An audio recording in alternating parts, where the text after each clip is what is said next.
Uh, you know what's funny? What?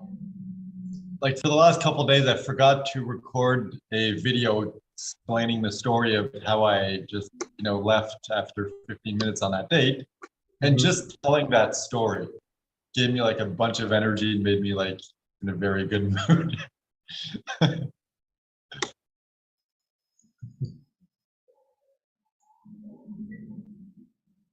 So what happened with the date? Oh, today? Yeah. Oh, it's exam week and she's a med student, so she's like, yeah, I'm just overwhelmed. So probably next week. Although I am still like not 100% confirmed, but it's like 95% confirmed that I have a date with a different girl at 4 instead of this morning at 11:30. So all good. This is literally the universe. Like every single time a date like gets canceled, it's like, boop, here's another one. Uh, I don't. That's the thing. I've never had more dates planned than here, and I've never had more dates canceled than here. Just like more dates and more cancellations. So in the end, it just kind of comes out to the same thing. Interesting. Well, no, okay, not really, because I've had like way more dates. I have one. Well, probably today. It's not 100% confirmed, but one Friday, one Saturday, one Sunday. It's like I don't get it. It's super. I don't know. It's weird. I'm not used. I'm like, am I a woman now? Is this how women feel? Anyway, change of topics. How are you doing? Good. I got a lot better sleep last night. I started watching this movie, Racing Stripes. Yeah. It's a like a little kid movie about a zebra who wants to be a racehorse. I've never seen it, but it's kind of fun. It is. I remember back in the good old days. I don't know what it is. I really like kid movies a lot. I guess just because they're more like Because you're childish. And I mean that in the best way possible. I'm also very childish. I mean, I do like serious stuff, but it's sort of like I was watching the trailer for the what was it? The Ridley Scott's House of Gucci. He did a drama about the Gucci family and a lot of the personal drama and I guess there was like a murder within the family. It was just like one of those. It's kind of like a mob movie almost. And I was like, I'm kind of interested to see it, but at the same time, I'm like, it just seems like I don't know. I don't feel like I need to see dark, like broody stuff all the time. I just really like seeing like happy things. Not that I dislike them. It's just I have like a certain amount of bandwidth that I can put on things like that, and I really do enjoy great stories of any kind. Like I'll watch a horror movie, like a gory, like torture porn type thing, if it's a good movie. A lot of that genre tends not to be that great, but I have seen some good horror movies. And I'm like, not my favorite topic or genre, but like that was a good film. Like you can absolutely say like the the vibe of it is just the window dressing for telling a really good like something that's just as resonant and true as like a rom-com. But yeah, for me it's just like the metric for me is like, is it good? And that's the stuff that I really like. Right. I've seen. Okay, because when we grew up, I didn't have a TV. Only got one when I was like a teenager, so I, overcompensated. and watched this like every movie I could get my hands on. And That's eventually, like it got to the point where it's like I can't keep watching everything. I have to be a little more selective. And it's like I never really enjoyed dramas that much. Like I would watch them in the beginning, just like and I'm like, I want to watch a movie, but it just never. I don't know. I never enjoyed it. It's like I would watch everything else, like comedy, action, sci-fi, Mhm. horror, and then it kind of came like, yeah, horror, not so much anymore. Although there's still a few that I really enjoyed. Like I watched everything from like Texas Chainsaw Massacre to like the more psychological ones, and I'd say my Mhm. favorite series so far would have to be Saw, just because like Mm. very good story. There's always like a Yeah. twist. There's always like something there. It's not just like violence for the sake of violence. Yeah, I felt like there was, I mean, obviously, like how many gruesome ways can we like screw people up is like the theme of that series, but like it always felt like they were trying just a little bit more than most films in that genre to like really like you go to the movies to be entertained and like keep you guessing. And that those films, at least the first two or three, did a pretty solid job of like being good movies. Um, Yeah, I watched the Saw series. I watched the Cube series. They progressively got worse. um, I've never and seen the Cube. then When I watch it, I just never found him. Like I never got a chance to see them. mhm. They're pretty good. They're in the same like family or neighborhood as the Saw movies. They're like horror slash sort of thriller. It's like there's a somewhat of a mystery element to them. But it's definitely kind of squarely in that like torture porn sort of like existential trap trapped existence type feeling. Yeah. Um,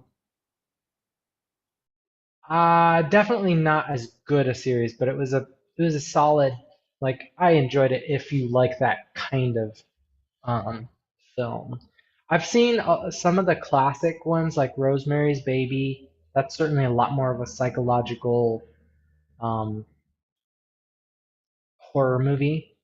It's I think Roman Polanski directed that, but it was like this young girl who has a baby, and then she becomes really paranoid that like all of the people and everybody in her life is in some sort of secret society and is trying to kill her kid, like some sort of satanic cult. So she just gets more and more unraveled and protecting, like feeling like her kid's in danger. I don't remember like the film itself, like watching it because it's pretty old. It's like in the early 70s, but that was a pretty disturbing film. It touches on a lot of like deep rooted fears of like safety, protecting the people that you love, and so it works on a lot of like human levels. I watched Silence of the Lambs. That's a lot of people say that that's a really really scary and disturbing film. I feel like I have some level of, I don't know if it's the ADD or if it's because I was homeschooled and it's like I had to acquire a lot of social um, programming consciously. Like I don't just emotionally resonate with things as much as a lot of people do. Mhm. Um, so it didn't scare me or like freak me out nearly as much and when I watched it, but also I watched it when I was in college, so I didn't have a lot of life experience, and so it might be a lot more unsettling now as an adult, where I've like become a little more grounded and more like I value life a little bit more. Maybe, um, but yeah, there's a handful of films I've seen that are kind of. I think I watched most of the Omen, the original Omen, and there's a film. What was it? It was it was the Exorcist sequel or prequel. So I saw the original Exorcist movie. I didn't watch any of the sequels. Um, but they did a prequel in like around 2004, 2005 or something. And it was weird because they did two versions of the film. Like it was like the movie was like directed by somebody, and then the film kind of fell apart, and so they redirected the movie with somebody else. I forget exactly what the story was, but basically it was like two people had a crack at the same story, and so it was interesting kind of watching them. Um, I don't remember even that much about it. It must not have been that good of a movie, but I thought it was really interesting to see like what two different people, because the films themselves were almost like there was not a lot of like overlap, shared material. They like reshot a bunch of stuff, and I'm trying to remember what the name of the movie was. Sure. So now I'm Googling. X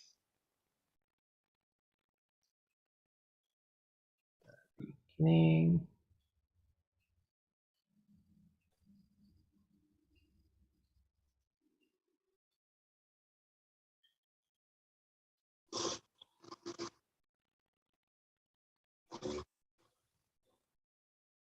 Yeah, The Exorcist, the beginning, and Million? Exorcist Dominion were like Okay. they were both essentially the same story, and they were like I guess the first time it was released, it was like kind of a flop, and so then somebody else came in and like recut the movie, and um, Ironically enough, the second time was an even bigger flop. yeah, I'm so like surprised by the budget. It's like $50 million for a horror movie. Like it seems like horror movies are usually like super low budget. right. I mean that's probably why it's considered a flop because it's like they spent too much on the budget. I mean the people say as far as horror movies go, because that's not a genre where it's like really high quality storytelling is usually done. But I bet you the films are not nearly as bad as people think or remember, but it's like from a money standpoint, I mean, if you're spending like $500,000 to make a film and you make like 2 million or 3 million bucks, after ads and promotion and stuff, like that's a decent return on investment. It's like 300 or 400% on your return versus if you spend 50 million and only make 17, it's like you're in trouble. Yeah, that's the thing. Like, I don't know. I'm just looking on Wikipedia and I'm not doing like in-depth research, but it seems like Mhm.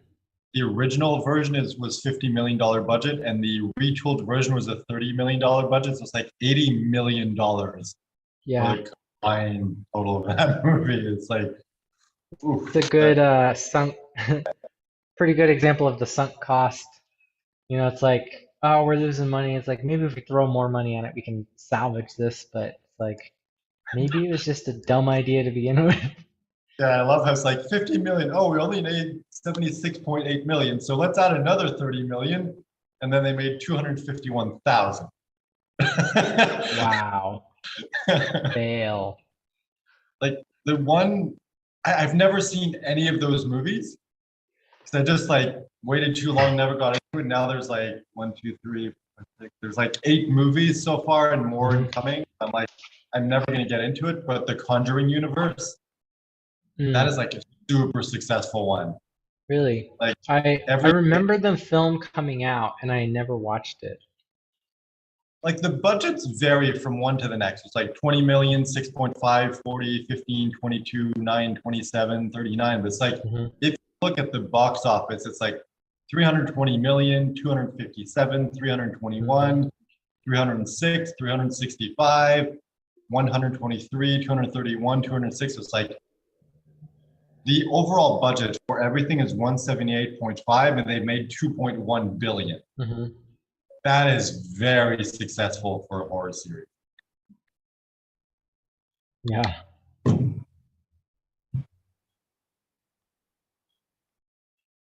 It's like I've always been kind of impressed by that series, even though I've never seen this single movie in it.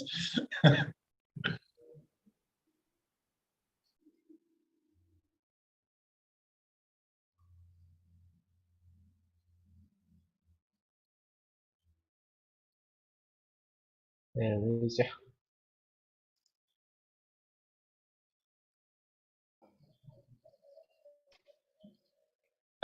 It's funny how certain people are just like really good at launching series, like movie series, and they just move on. It's like, all right, here's another one.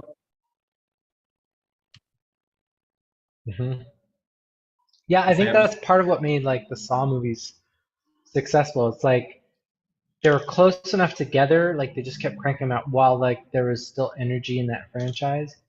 And they're cheap movies. Like I think the first one was like I think their budget was like $1 million or less, and they shot it over like 2 weeks. It was like a really fast production, super low budget type spirit in that film, and then they just kind of tried to replicate that process of like really tight, efficient filmmaking. Don't spend a lot of money. Really focus on trying, on some level, trying to tell a decent story and still deliver on the like the titillation, the stimulation of that genre. Um, like how many gross, unthinkable ways can we think of to torture people? yeah, yeah, you're right. That is a good series. Like they've always kept it very low. Like most of Hmm. them are, well, the first two is like 1.24 million, then the next is like 10, 10, 10.8, 11, then 20 for the last, saw in the original series before they tried Hmm. it back and kind of failing. And then it's like Hmm. 10, and Spiral was 20. So it's like even the bigger ones, it's like 20 million is really not a Hmm. lot for a movie. Right. Yeah. I'm just looking at James Wan because he's the one who directed the first Saw movie, and Yeah. then he directed the first Insidious movie, which also became its own franchise, and The Conjuring, which Hmm. became a franchise, and now he's like more to big budget movies like Aquaman. So it's just cool, kind of seeing him just like launch something. It's like, all right, moving on, launch something, moving on. I don't think I could do that. I think if I started something, I'd be like, no, no, no, I'm gonna finish this, and I would probably end up destroying it.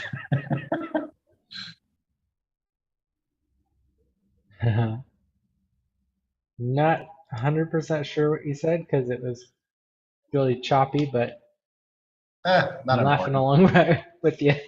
Have you seen the Alien series? I don't remember if I've seen all the old ones. I've seen at least a couple, and I've seen like the newer ones. Hmm.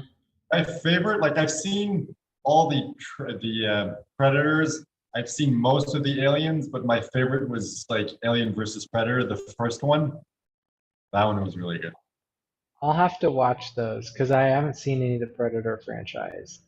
I'm familiar with the vaguely the premise, um, and I've seen like the first two. I think I saw the first two and part of like the third Alien movie.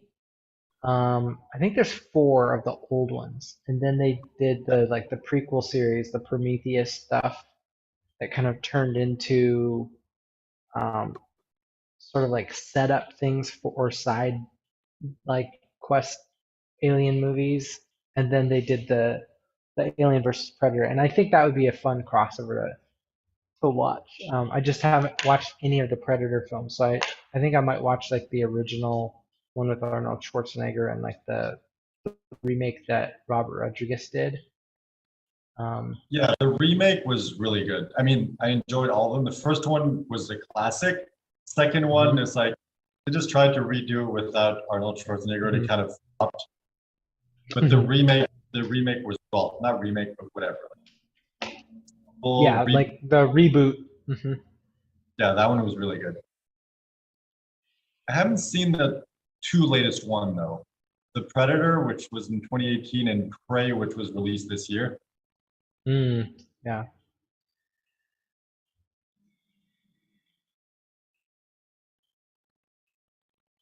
Yeah, the crossover, especially the first one. I don't know if you're familiar with what's his name? Hold on, let me go check. Paul W.S. Anderson. He directed the Resident Evil series. Mm-hmm. Like, I really like his directing style, and that one was really good. Mm. Like the others, I think there's one. Yeah, there's one more, and there might be another one. So like the second wasn't the best. It was fine, but it's just like, more lower budget, not really any known actors. Mm-hmm. But yeah, the first one, AVP, was really good.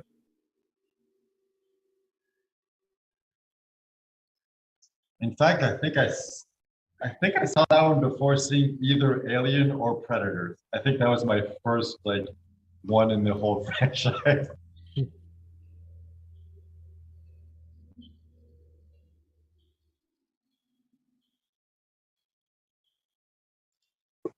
It's funny though how sometimes some like directors are so good in one series and then they make other movies outside that series like that.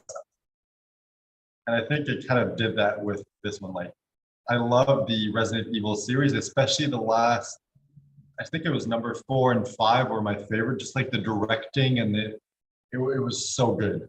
Just like the angles, cinematography, and everything. I just love the look of it so much. Of what? What film? Resident Evil, the fourth and fifth. Oh, Like, I enjoy all of them, I but watched just so visually like appealing. Resident Evil. Is that the Mila, Umbrella Corporation film? yeah, yeah. I feel like I've seen the first couple films in that series, and I don't remember anything about them. And I know they made a bajillion of them. Like I think whatever the director Mila Jovovich's husband, they just like keep cranking them out. I think that's just like this is what we like doing. People buy it, so like we'll just keep making them. Yeah, But there it's was like, the first one was the one where it's like underground in the facility. Second one is like it got out and then it's the entire city. mhm, Third one is it spread to the entire world. Fourth and fifth kind of like more like survival, like humanity has ended and maybe there's hope for the future. And mhm, the sixth one was just like, well, this is the end of the story. Like it closes everything. mm. But the best ones is like, first two are Six. classic. Third Mhm. one flopped a bit. Fourth and fifth are my favorite just because visually they're so like amazing. And the sixth one is like, it was fine, but Mhm. It's not on HBO Max. I wonder if it's on Netflix. I mean, I don't know if Check. you're old school and you watch, actual DVDs or Blu-rays, but I seem to recall the like entire series on Blu-ray being like $20 or something like super cheap. Oh wow, really? Let me look on Amazon.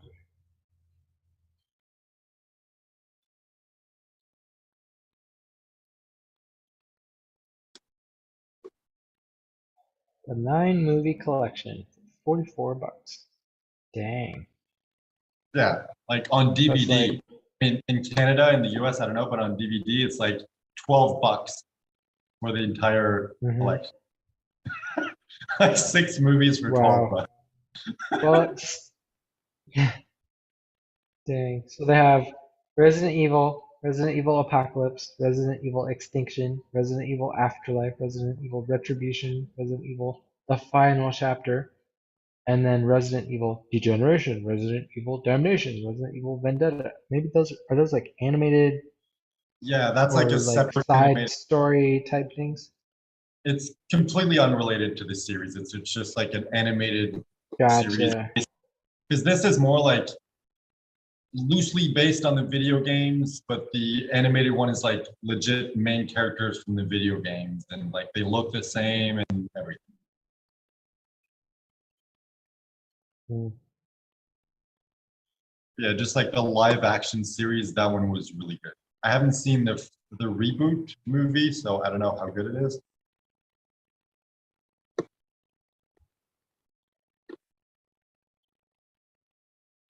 Resident Evil, the complete collection, $24. Includes all 6 films. 62% off. Apparently, it usually is like $60. What's the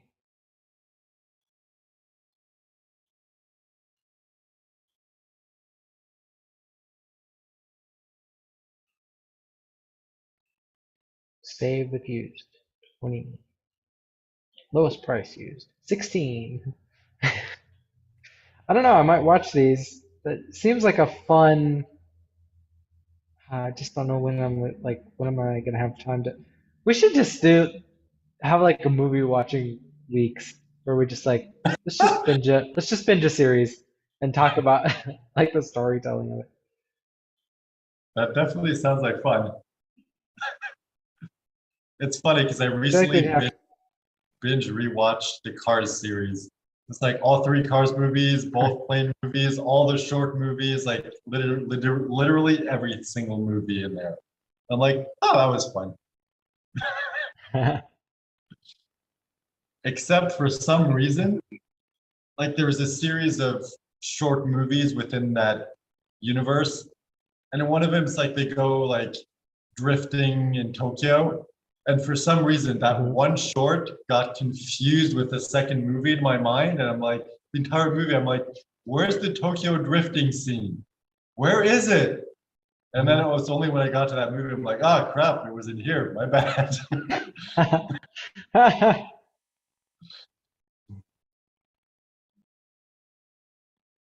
Oh, now I know why you like Resident Evil. Why? Because the city is called Raccoon City. I mean, I started listening or watching this series way before that.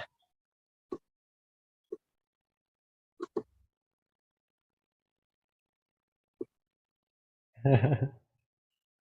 Yeah, it's just like the first one, right, let's see. very good like movie, like Predator. story and the like intrigue and the like action and intense. Like it's a very good movie.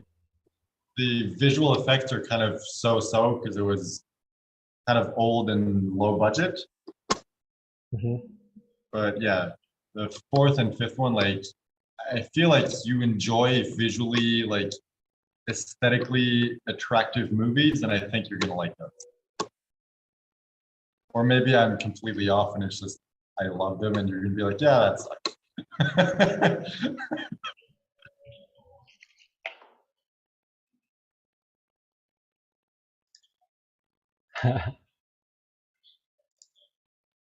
that's the thing. For some reason, the visual aspect of things has always been very I'll have to important. check out the Pred. The what? Hello? Hello? Hello? Hello? Hi?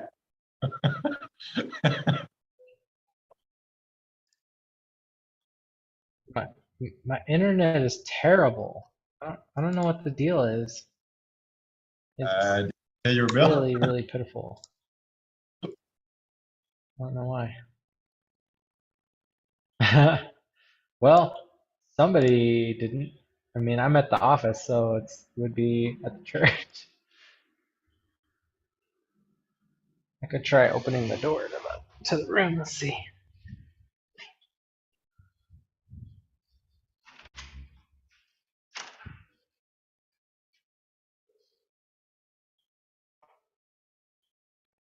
Hello.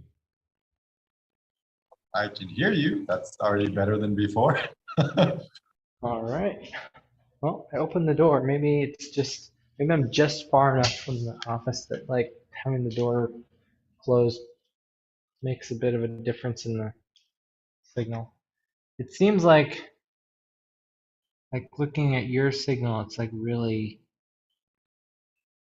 uh, Zoom says that it's not getting a bunch of bandwidth from you too. So I don't know if it's on my end or your end or both or what. Let me turn off the camera and see what happens.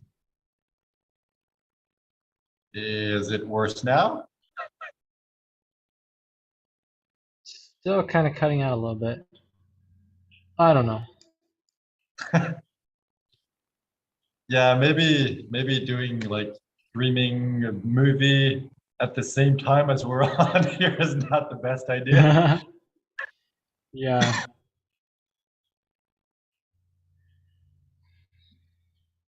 Well, I haven't gotten any new signups for the webinar, but maybe we just need to spend more time floaching. That was actually kind of what I wanted to see if we could do today. Like, let's just brainstorm or float ways to get traffic, to just get people to sign up to the webinar, because that's all we need to do right now. So how do we do that? Like, Yeah, what are the pretty much. strategies we can come up with, even if they're really, well, especially if they're really dumb?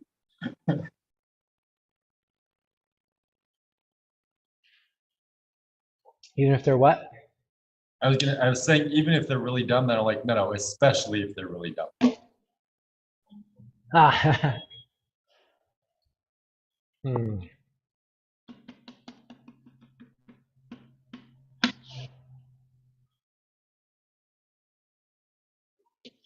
Hmm. Yeah, I got nothing.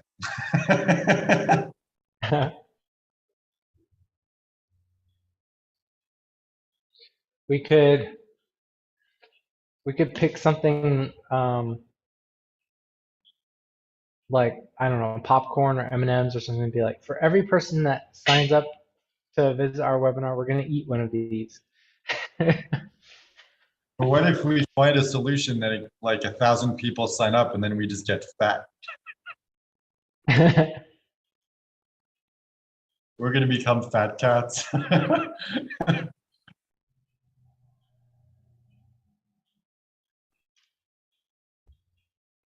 That would be funny. Especially given how like, thin I am now, it would be very ironic if I just like become fat.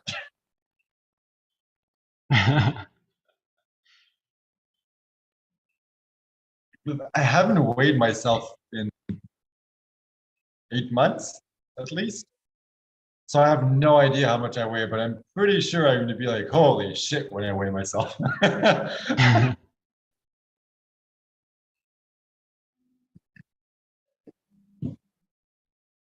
All right, let me go lie in bed and relax, because that seems like a good way for me to think.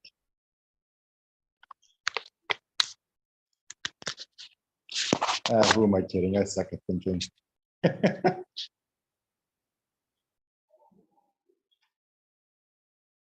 Hello?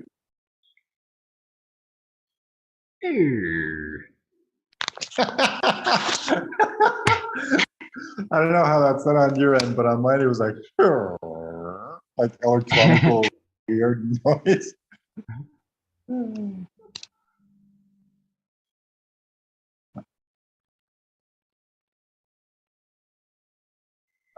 All right. So let's do one of those hypothetical scenarios that we used to do back in the day. So, all right, hypothetically, if you okay. were a woman, I was thinking more like a, hypothetically, if we want to get 1,000 people on next week's webinar, what do we have to do? But okay, let's go with yours.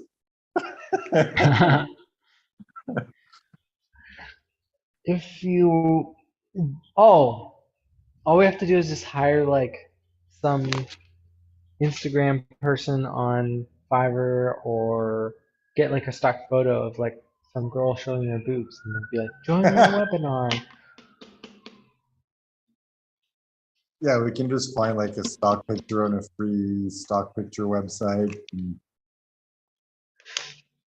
Actually, because I know Canva, when you have the pro version, which I still do, you have access to like a crap ton of stock photos. I never like thought to check if there's any adult photos on there. Well, I'm gonna jump on there and find out. I was thinking like, oh, I should check, but I'm like, my computer's like 4 feet away. That's too far. I'm too lazy. The universe has already provided. Searching. Sorry, there were no results for sexy. We found some templates you might like. Oh, well, I just searched. Can't. I probably need to jump into a project. Let's go projects. Let's go into a project. Yeah, and then you search in the images. And then this is the stock photos. You can just search for like, to be very childish about it. Sarah was, I told Sarah about the dream I had about being the porn star. She's like, probably because I sent you that thing about the girl on OnlyFans that did the Victorian ankles, and then we were talking about how it'd be funny to do like an ironic channel that's like just like a professional birding channel, but it's like, look at these great tits or these brown Yeah. boobies. Like every possible like bird name that could be construed as some sort of like sexual thing. The best one I came up with so far was sending like a picture of like a rooster with its neck just like straight up. It's like, look at my erect cock.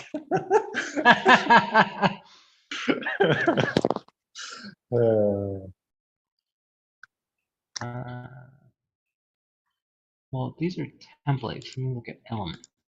So you're searching for boobs and they're giving you boob templates.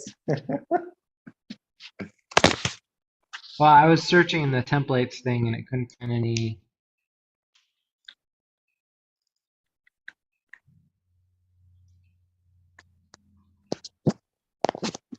Well, there's just random product shots of bras.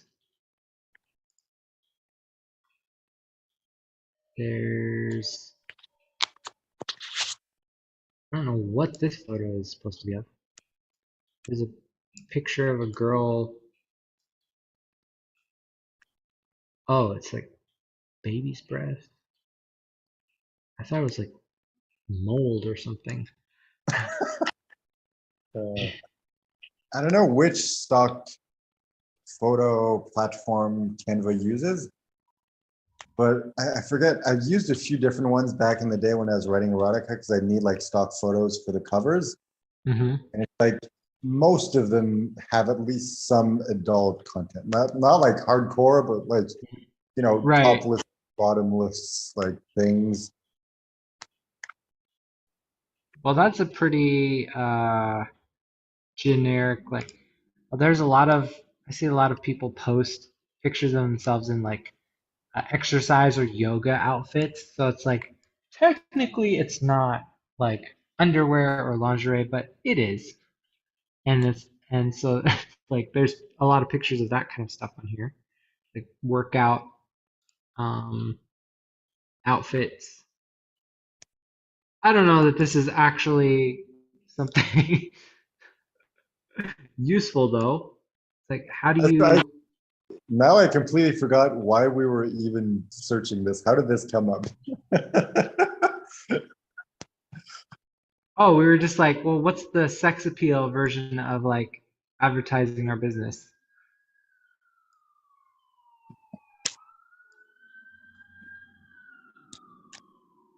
I feel like we got there in a different way because it started off with like, if you were a woman, and then Oh that kind of yeah. like diverge and that diverge and that diverge, and we eventually got here, but I forget what the initial thing was. Yeah, I don't know. It was like, yeah, if you were a girl, it's like, could you post a picture of yourself like in some sort of sexy outfit and be like, come join my webinar?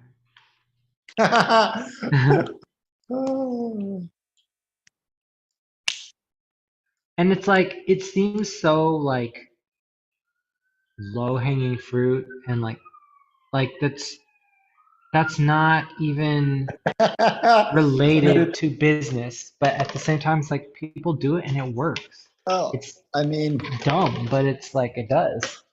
And it's the okay, same thing. Like you see guys post the pictures of themselves with their shirt off, like with their abs, and it's like that has nothing to do with making money. But people like it gets people's attention for whatever reason. all right, two things came up, and no, it was not my penis. First of all, is it's not low hanging Should I fruit be if you're young. disappointed? No, I don't know. You take it however you want to take it, and yes, I realize that can mean a different thing. But anyway, first joke is it's not low hanging if you're young because it hasn't had time to sag yet. Thing is, it does have to do with business because you're basically saying, "Hey, look at my business. Now let me talk to you about business." That's actually pretty good. uh, that's the thing. If I was a woman, I would probably be a slut and a tease and be super fucking rich because I would use that to not take it. I thought you were gonna say a super fucking bitch. No, I mean I don't know. I don't know, but no, I'm pretty sure I would have found a way to like use it for business. I don't know if I would have gone the porn route, but I definitely would have been like, yeah, I got the goods. Let's just use it to my advantage. Hmm. And the thing is, like, I mean, I'm assuming I'm pretty attractive, seeing how many dates I'm getting. Hmm. So, I mean, I'm sure I could use it to my advantage as a guy, but I'm just insecure about my appearance. So, I Hmm. don't know. It's hard for me to, I don't know, to have the confidence or the, I don't know, the step back of like looking at it Hmm. objectively to be like, can I use this to my advantage or not? Yeah.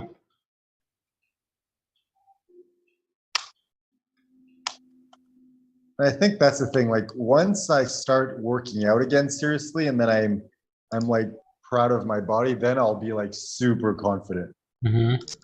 It's like since I was a virgin for a very long time, and it hasn't even been 2 years yet, almost 2 years, but not quite. So it's like since I started having sex, like I've been very like slim, and I'm just getting slimmer and slimmer. So it's like I don't have that confidence when it Mm. comes to like my body. It's like I have the like fake flirty confidence, but I don't have the like I look good and I know it confidence. Mm. And it's like once I start working out again and I have both, like I'm gonna be like I think that's the thing. Like once I have the body I'm happy with and money, it's gonna be like look out because damn, I'm gonna be unstoppable. Not because I'm gonna be a different person, just because I'm gonna believe in myself the way that I don't right now. Mm. So it's like from the exterior, it doesn't change anything because looks aren't that important. It's like, yeah, okay, if I work out, it's like maybe I go from like a 7 to an 8 or an 8 to a 9, like Hmm. whatever that is. Like it helps a bit, but it doesn't make that Yeah. much of a. The It's real more that difference the is in the confidence. You right. believe in yourself. Yeah, I mean, it's the chicken and the egg. It's like the a lot of times people think it's like the confidence comes from, better looks or, feeling better about yourself, but it's sort of like that stuff is just a reflection of like you've learned how to build up that level of commitment and confidence in yourself and to yourself. So like you're consistently going to the gym. You're putting yourself out there more with people, not caring what they think. And so it's like that that is what creates the stuff that people want. but they think, oh, well, when I have that, I'm going to have confidence. And it's sort of like, yes, it's true, but it's also, but which comes first? It's sort of like both kind of build each other. Yeah, and it is funny how it's like the most confidence I've ever had has come as a result of me just not giving a fuck and just jumping in when I'm not confident, when I have all these like Hmm. insecurities and issues. It's like, like Or when I like, first, like 2 years ago, it's like, okay, 30-year-old virgin, erectile dysfunction, addicted to porn, um, chest, like birth defect that I'm very insecure about. It's like all these fucking things. It's like, yeah, I'm the most insecure I've ever been, but screw it, I'm not going to let it stop me anymore. And it's like, as a result of that, I've become super confident. mhm.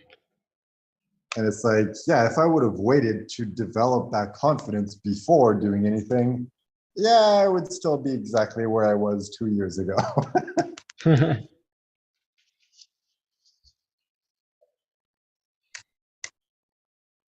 I guess once again, we just proved floating and the opposite of everything you've been taught that you believe that makes sense. That's how it Mhm. actually works.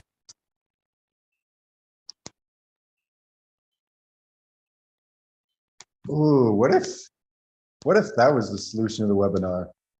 Just like promote the shit out of it, but in a negative way. It's like you should not attend a webinar. Like you're gonna learn stuff, you're gonna become better, and your business is going to explode. Like you don't want that. Stay as far Mhm. away from it as you can. If you like money, do not allow wait. If you I don't know where I'm going with this.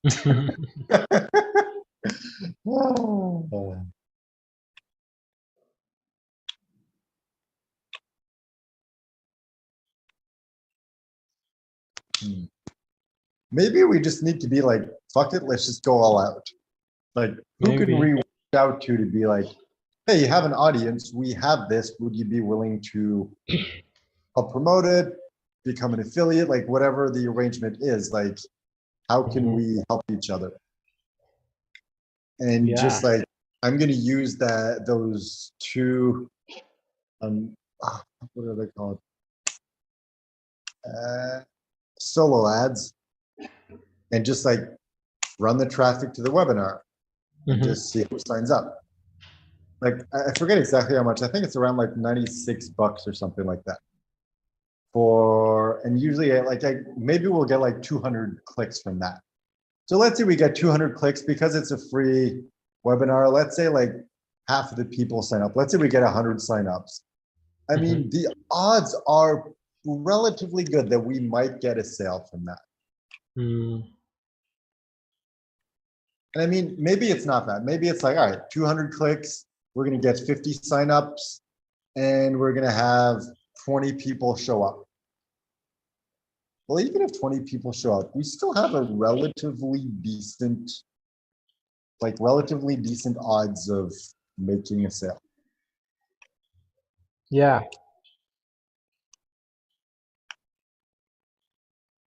And it's like, imagine we make a sale. It's like, well, it cost us, well, technically nothing because I already paid it. But like, Mhm. let's just round it. Let's say it cost us $100 and we made 1,000. That is like a 10x ROI.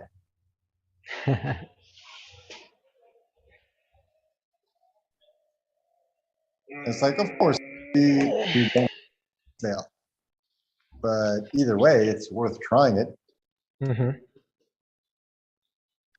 And I was kind of like waiting. So it's like, oh, week one is just a practice. Week two is everyone you've helped in the last couple months.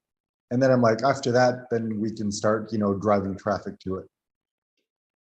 But why? I mean, okay, of course, it's tomorrow, so it doesn't make sense. It would be for next week anyway, but it's just like, why did we wait? What was the point?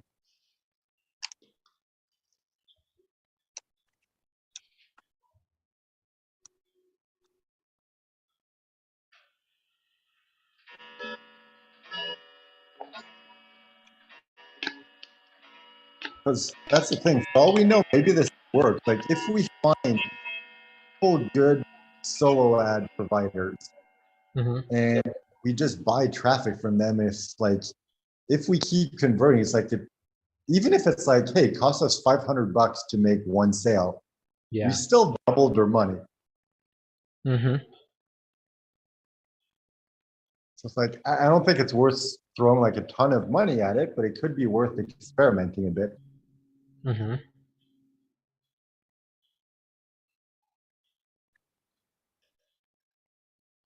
So anyway, aside from that, what would be the strategies to just start getting traffic?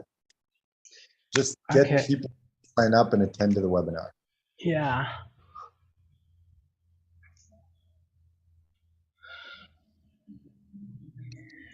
Go up to people's houses like, I'm gonna beat you if you don't attend. That would be amazing.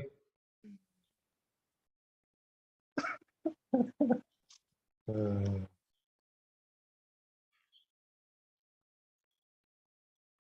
or just like get in people's faces. It's like, you're an idiot if you don't attend this webinar. Like you're a complete moron. You should not be allowed to live right now. Uh, All right. I probably the wanted, dumb way to do so in terms of strategy, it. um,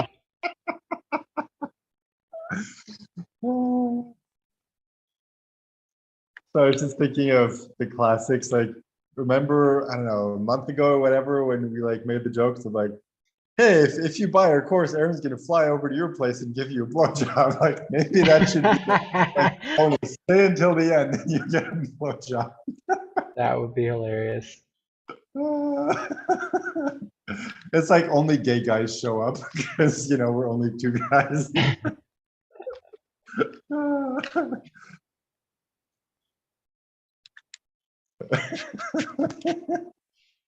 Sorry, what was your idea? I'm assuming it's better than mine. Well, I feel like I wanted to experiment with some variations on helping group owners create um, engagement in their group, like creating some traffic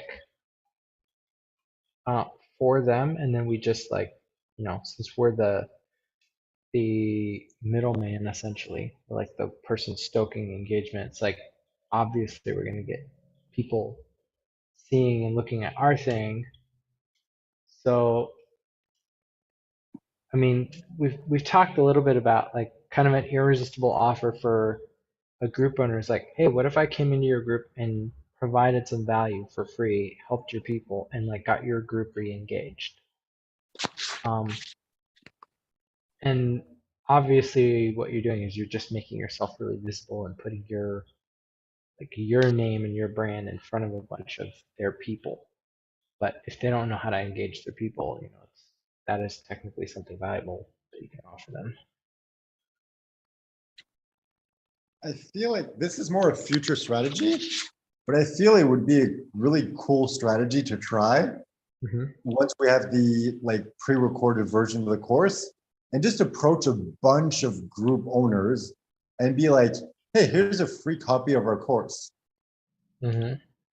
And then for the people who get results, it's like, hey, do you want to promote this to your group? Mm-hmm. You can make 50% commission on every sale. Yeah. It's like they're gonna want to promote it because they've gone through and they know it's good and they got results. Then they're like, wait, I can get paid? Sure, let's do this. It's like that could be a strategy because like once it's paid, we don't lose anything by just giving it away. It's like if we Yeah. give it away to like 100 group owners, we just created a crap ton of goodwill. Yeah. Well, and I don't even think it needs to be the whole thing. It's like some variation of you know, like a piece of it, like a really bad, like what I'm seeing is people are super excited to get like um marketing material created for them. Like Randy says he's been working on his like trying to launch his low ticket workshop for like a year or more. Actually, I know it's been more. It's like a year and a half that I've known him. And yet he still hasn't done it. And it's just like having somebody be there and like get you over the finish line with something specific and um, that you're wanting to do. You're right. If you work with someone and help them create a specific offer, it opens up a whole ocean to them. Right? I'm sorry, I couldn't resist. But I think you're right, and I think that's the beauty of challenges. Hmm. Because it's like, oh, we're going to help you create and launch your offers in 5 days. Hmm. And like I've seen another one that popped up on Facebook as an ad recently. And I forget what it is, but it's basically a challenge of like, hey, create and launch your course in this challenge.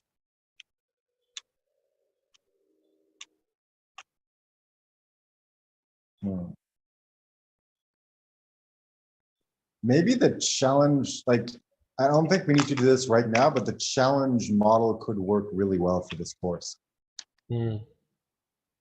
It's like, launch your Facebook group in like, I don't know, launch and grow your Facebook group in 3 days from 0 to 100 or whatever, like Hmm. whatever that thing is. And just like day one, it's like, all right, create the group. Day two, invite a crap ton of people, or like, I don't know, whatever the process is. And it's like, day three, start creating engagement.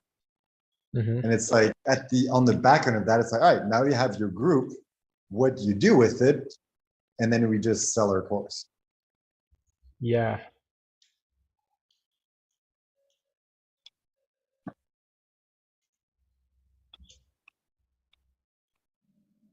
But that's not really a solution. That's just more work. So how do we get people to sign up to the webinar? That's all we need to focus on right now.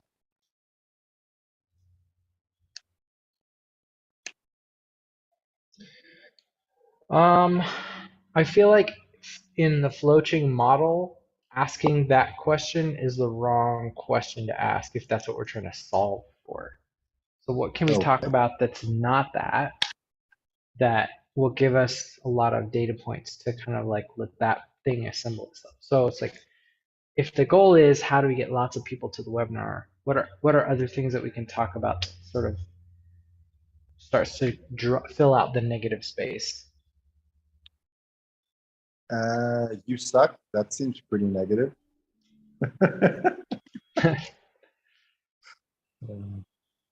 I'm sorry. I guess I'm not in the serious mood today. No, that's fine. Maybe we should just like go like full on just flowchart stuff. So full on fuck it mode. Yeah. So FOFIM. Fofim. Open. Which should that be our business model? We just come up with the most ridiculous acronyms we can. Yes. So it's like, all right, this is the dick model. This is the dick framework. Exactly. This is the oh crap strategy for getting clients.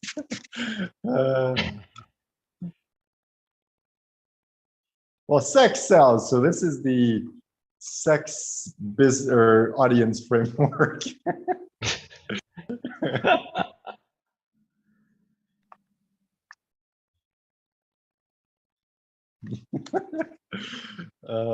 But that would be funny. It's like, that's our pitch. Like, sex sells. Here's our sex framework.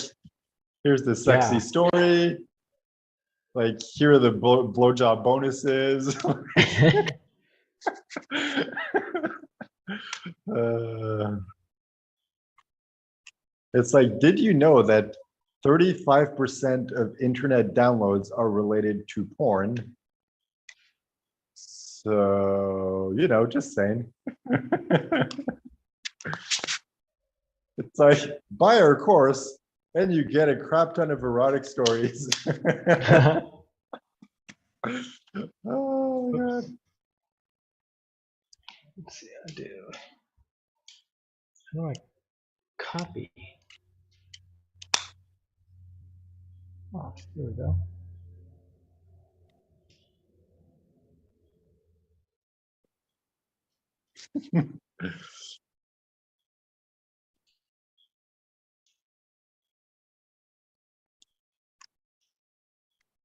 But I mean,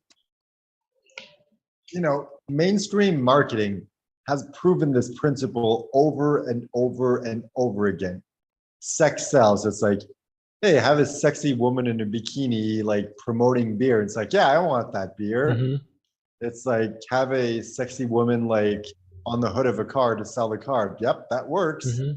It's like, maybe that's what we're missing. We're missing a sexy woman to promote our stuff. Yeah, maybe we should just reach out to like a bunch of a bunch of like other women who have groups and have them do the promotion for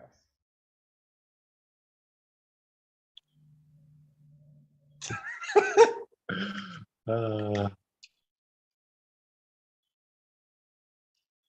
I wonder, just for like, what would be, just for the hell of it, what would be the offer we could make to just like, approach, like, I don't know, like a porn star or like an OnlyFans, like, model, or like, like a live streaming like girl or whatever, and just be like, what deal could we offer her so she would agree to promote like our stuff?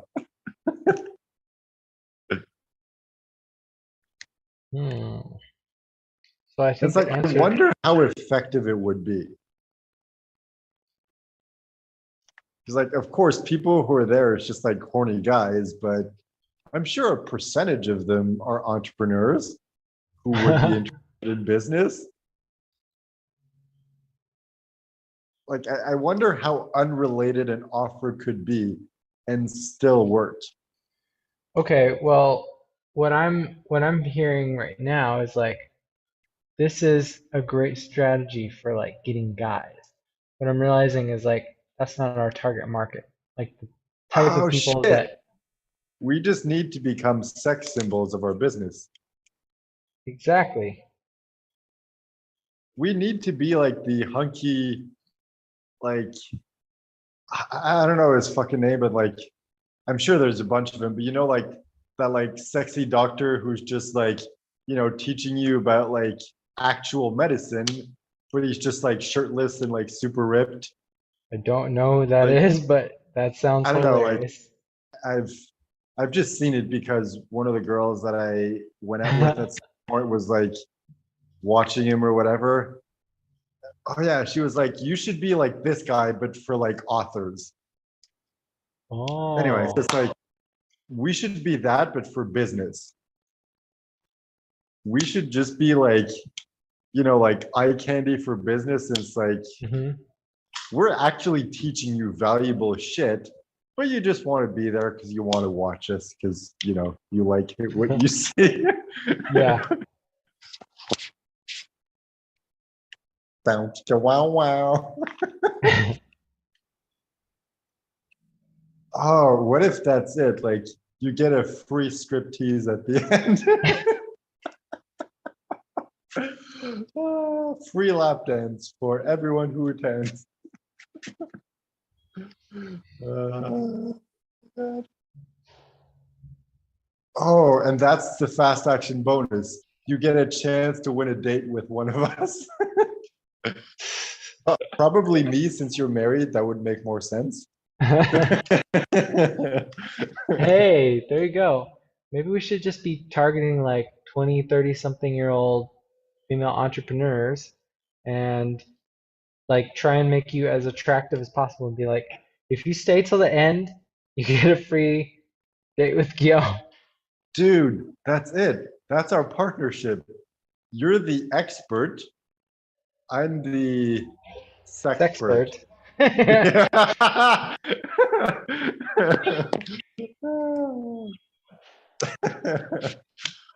Oh my God.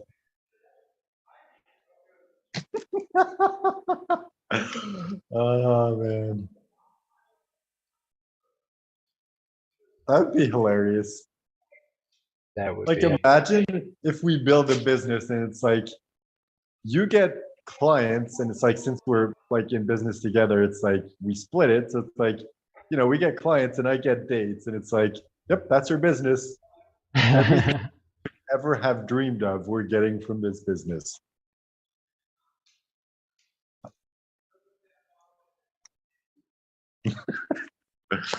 That'd be funny.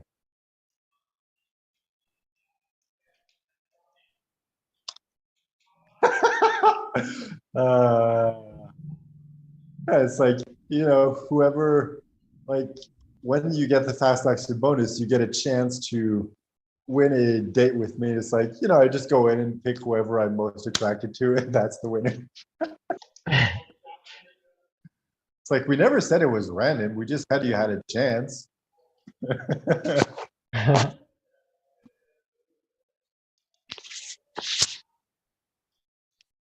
uh, like, we're just kidding, but I wonder if a business like this could actually work.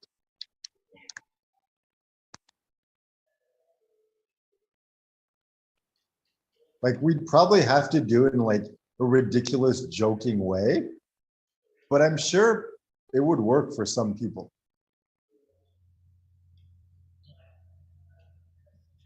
Maybe. It can't be like, oh, you're a misogynist. It's like, no, because I'm exploiting myself, not women. It's like, I'm a white male. It's like, I'm allowed to exploit myself. Of all the different like races and genders and religions and all those things, Mhm. like, I'm the ultimate. I'm allowed to exploit myself and you can't do anything about it. That is my only like ace that I have. Mhm. Like I automatically lose every single argument because I'm a guy, I'm white, I'm like, privileged and all these things. So I Mhm. automatically lose everything. The only thing I can pull, the only card is I'm allowed to exploit myself and there's nothing you can say about it.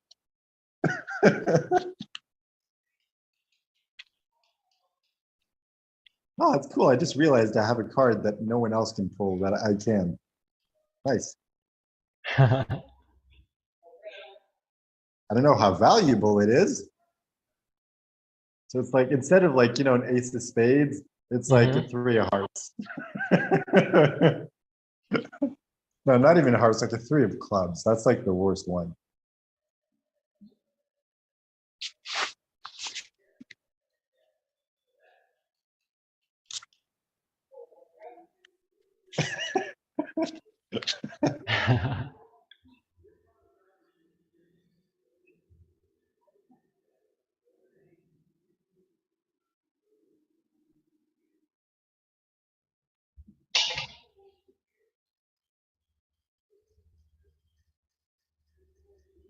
Oh, what if we turn this into a dating like app? It's like Mhm. buy the course and you get like guaranteed date with one of these like guys. So it's like the date is the bonus, but that's really why they're buying it. They don't care about the course. And on the plus Oh. side, it's easier for you because then you don't actually need to teach the course because no one really cares about it. Oh, so okay. So what if we did that? What if we what if we came up with something else that was so valuable to people that they bought it just for that and they don't care about the course? Okay, such as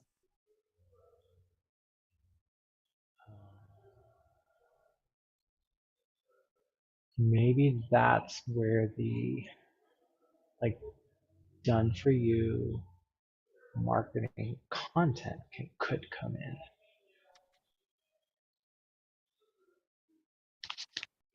Hmm. Hmm, hmm, hmm, hmm, hmm.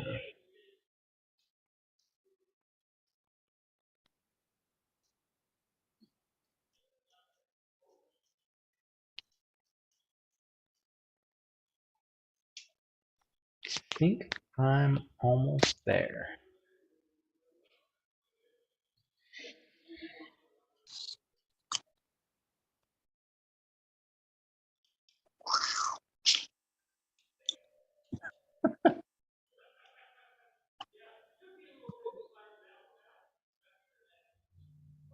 So almost there in regards to what? Um, I'm trying to figure out like a process that I can really easily uh, show people how to build out what they need to know or what they need to understand for um,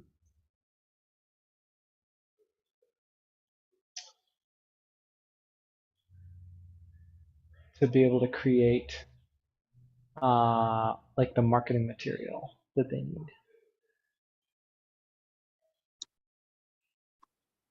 And I think I might have a framework for it. I'm kind of thinking with my like I'm drawing on the board. So I'm like Okay, visually so I guess I representing it. shouldn't distract you then. No, like actually this is good because it's like it just gets me moving. Like as I'm talking about something else, like I'm just kind of like the stuff that's going on the board is kind of coming from the subconscious. I'm not really processing it too hard because I'm busy talking and listening. Okay, in that case, what I was thinking of is what if we present this as a like A to Z solution Hmm. of like this is everything you will ever need. So it's not just like we're teaching you how to create an audience in 5 minutes per day. Hmm. It's like, okay, we're going to teach you how to create a group. So it's Hmm. like there's that element, but it's like, all right, create the group, Hmm. create the irresistible story, create the irresistible offer, Hmm. invite people to the group, manage the group, monetize the group, sell that irresistible offer, like every single step of the way in 5 minutes per day. Hmm. It's like we're selling like a done for you in the sense of like all you need to do is just sit down 5 minutes per day and follow these steps. Yeah. It's as close as done for you as you can get without paying like $10,000. And it's like if it's all included, so it's like it's not just like, oh, it's like how to build a community. It's like Hmm. everything you will ever need. Yeah.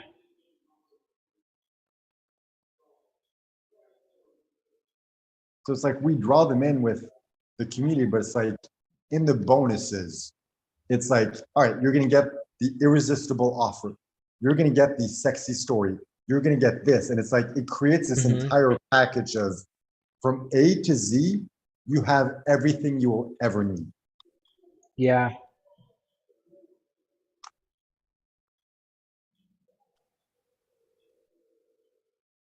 Because I mean, that's what sold me on that affiliate marketing thing from a couple months ago.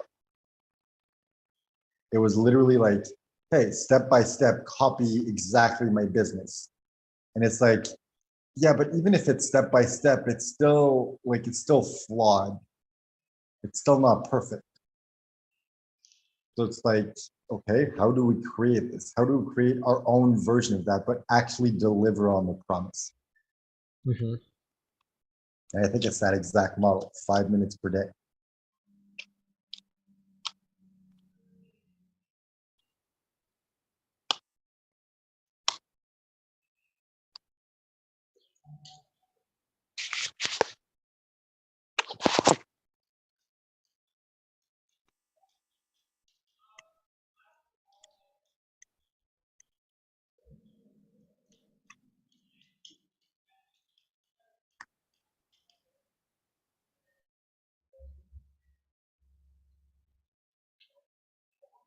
Like, I don't think we need to rework everything right now, but I think that would be good to kind of do down the line Mm-hmm. of like, we lure them in. It's like with the promise of, yeah, this is how to build an audience so you can focus on what you really want to do in your business. Mm-hmm. But it's like we deliver it in a 5-minute format that includes everything you could ever need. Mm-hmm.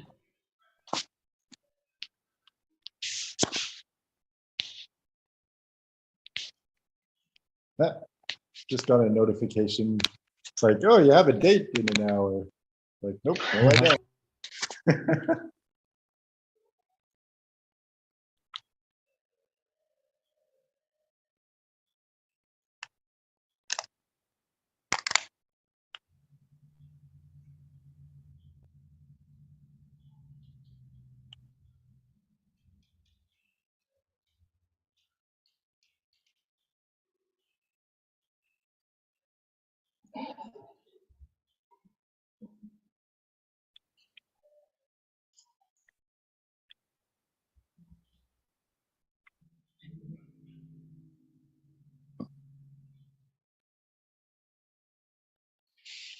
Yeah, I feel like if we flesh this out and made it super simple and clear and Mm-hmm. walk them through exactly step by step. So it's like, all right, we're going to teach you how to build an audience. Here's everything you're getting. So it's like 2 weeks before the live version starts, you're going to get access to this training.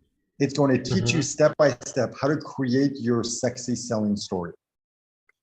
1 week before, we're going to walk you, you're going to get access to this irresistible offer training where it's going to walk you through step by step how to create your irresistible offer. 3 days before the live version begins, you're going to get access to this training. It's going to walk you through step by step how to set up your group in 5 minutes. As soon as the live version begin, week 1, we're going to cover this. Week 2, we're going to cover this. 4, 5, and on the back end, here's the strategy you can use and repeat over and over again to keep growing your group and interacting your group and monetizing your group. It's like if we present it in a clear, linear, step-by-step, like they understand, like, okay, this is exactly everything I get. I understand. I see the value in this. And I think maybe that's what we're missing. Like we kind of did that a bit, but we weren't like as clear as that,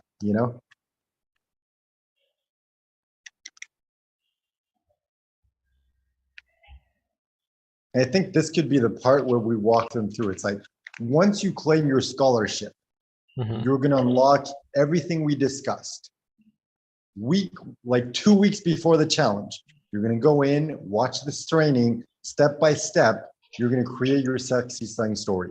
1 week before the training, you're going to go in, step by step, create your irresistible offer. 3 days before the training, you're going to go in, watch this step by step, and you're going to set up your Facebook group.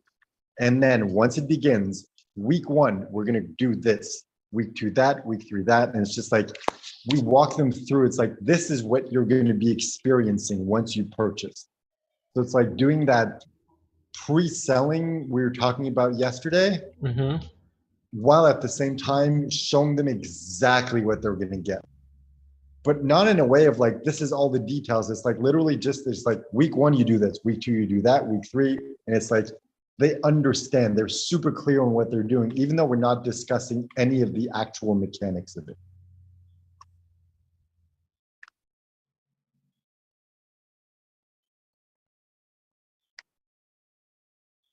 Ooh, what if that's how we presented the bonuses and all the training? We present it in that story format. So it's like, here is everything you're going to unlock once you claim your scholarship in the exact order you're going to unlock it and the exact order you're going to go through it. So it begins with the like sexy selling story bonus worth $1,000. And you're going to unlock this and go through it 2 weeks before the training. It's like, we're presenting what they're getting, but from a storytelling perspective. and we're literally walking them through. So it's not just like you're getting the course and you get all these benefits and you get this live version of the course with these benefits and this bonus with these benefits. And it's like, I think the storytelling format would be even more powerful. And I've never seen that done. And maybe it's because it's a dumb idea, or maybe just because no one has thought of it. But like if we treat the entire webinar as a hero's journey, it's like the origin story is, you know, introducing them to, well, the character and the story and the baseline. It's like the story begins, and then, you know, secret number one is, you know, part one of the story. And it's like that, you know, step one of the story arc. And it's like the adventure they go on is just like the vehicle, getting to believe the vehicle. And that's the transition to the next part of the story. And then it's the internal and then the external. And then the conclusion is just like, here is like I don't know how to explain it, but it's just kind of like the offer stack is the epic conclusion to the story and the setup for the sequel, which is the actual course. So it's kind of like the webinar is the Hobbit, the course is the Lord of the Rings. The Hobbit is the setup for the Lord of the Rings. And it's like, if we treated everything from that storytelling perspective, using the perfect webinar framework, I think that could be super powerful. So it's kind of like, you know, the hero's journey is the entire book is preparing the main character to be ready for the final epic confrontation. That's exactly what the webinar is. Introducing to the character, you know, try, fail, get to the end. You learned everything you needed to be ready. And then it's just like they need to commit. And that is going to be what's going to conclude the story and may allow them to win. And I feel like that could be so powerful.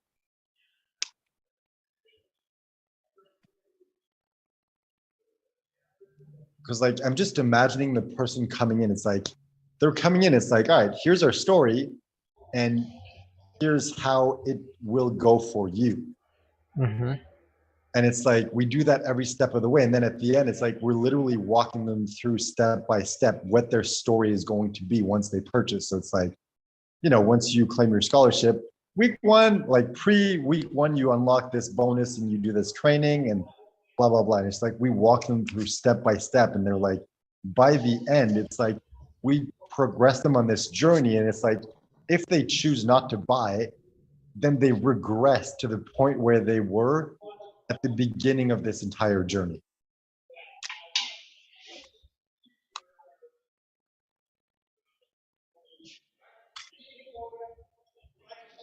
Anyway, that's how it makes sense in my head, but maybe I'm full of, actually, I'm probably full, no, I'm definitely full of shit.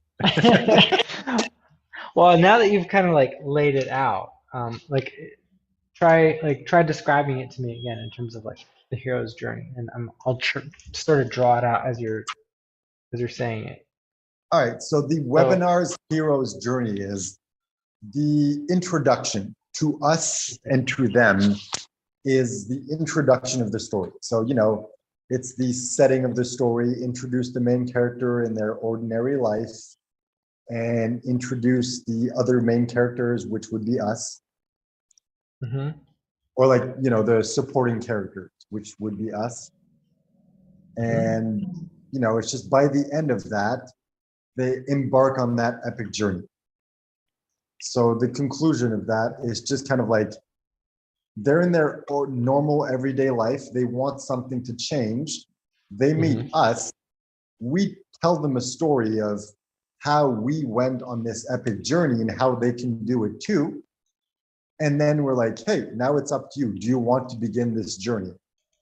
And the moment they say yes, the journey begins, and that's when we start revealing the 3 secrets. So if we follow the 3-act structure, it's like act 1 is the introduction. Act 2, which is usually split into 3 parts, is the teaching portion of the webinar. Act 3, which is the epic conclusion, that is the value stack. So once we're done the introduction, the 3 acts of the second, or the 3 parts of the second act are the 3 secrets. And it takes them through that journey of like, hey, try, fail, or like try and succeed, but then there's like another thing. So it's like, oh, next level. And it's like that same journey of like, we tried and failed and we discovered, and it's like, oh, this is how you can do it too. Now there's this new problem, this new obstacle you need to overcome. This is how we tried and failed and overcame it, and now you can too. And it gets to the end, it's like, all right, you've been through this journey with us. You've learned the lessons you need to learn. You're ready to embark on this journey by yourself and confront the, you know, the bad guy. And then it transitioned to the orders, the value stack, which is, you know, the final confrontation of like, they're overcoming all their limiting beliefs and all their insecurities and fears and doubts and triumphing. And we do that by walking them through the journey they're going to go on once they beat this internal villain that's keeping them from the future that we're telling them. And it's like at the end, the final epic confrontation, or it's like that final twist, or like, you know, that last ending to the last chapter that sets up the next one is, are you going to purchase or not? It all came down to this. It's up to you. We taught you everything you needed to embark on this epic journey. You're ready. All you need to do is commit. Do you want to commit, or do you want to lose everything we just gave you and go back to the way life was before?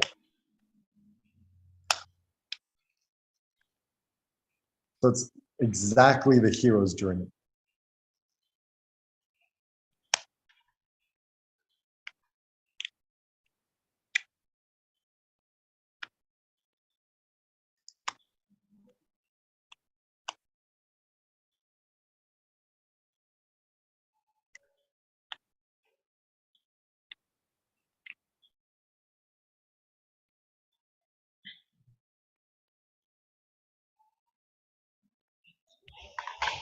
Okay.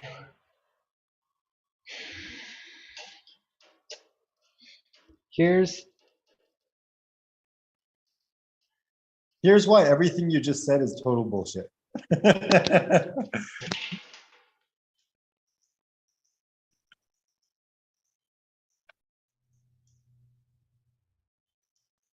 Oh, holy motherfucking crap.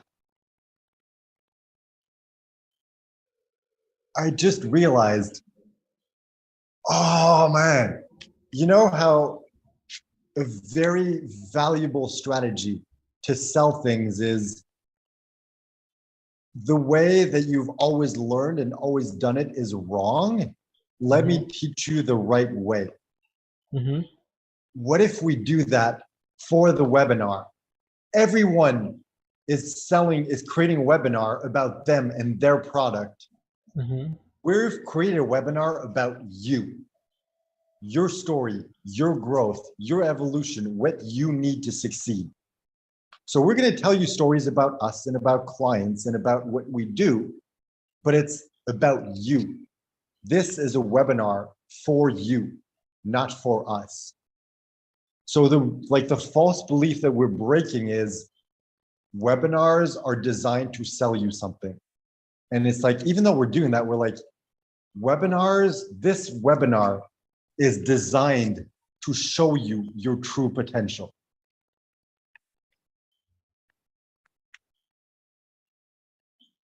You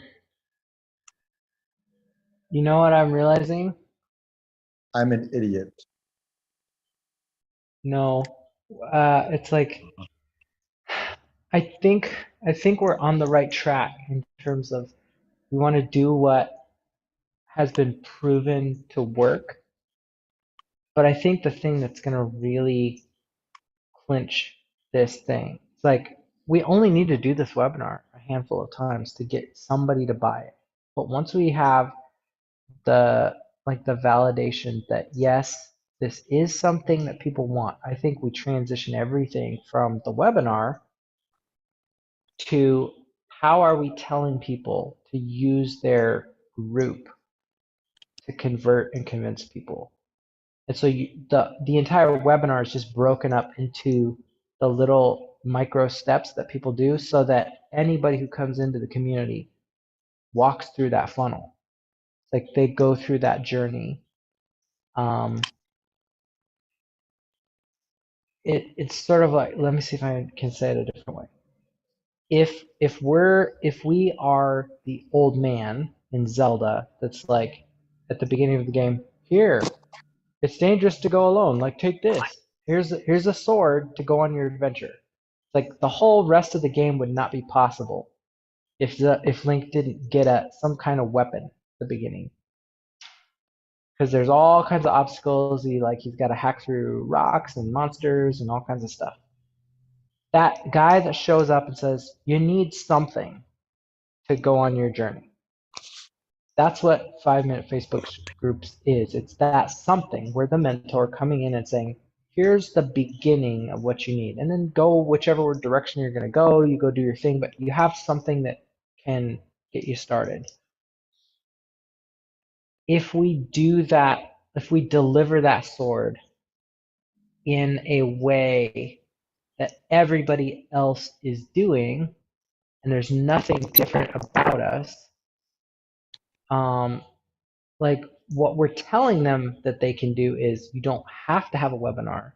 You don't have to have an email sequence. It's like just get your offer clear enough so that you can put it in your group and then always point people back to that offer with the way that you engage your group. If we get people introduced to the idea and bought in from that process sells them on the idea. If it works on them, they'll know it works for their people. So what I'm seeing is like you don't even need to get this in front of a bajillion people to get them sold. We just need to get it in front of one person to say yes, and then break it apart into like the content, the little stories, the posts, and so it's like you turn your group into an interactive webinar that's asynchronous. It's like everybody will go through the funnel and the journey at some point over time, and it's just like a constant, never-ending conversion process.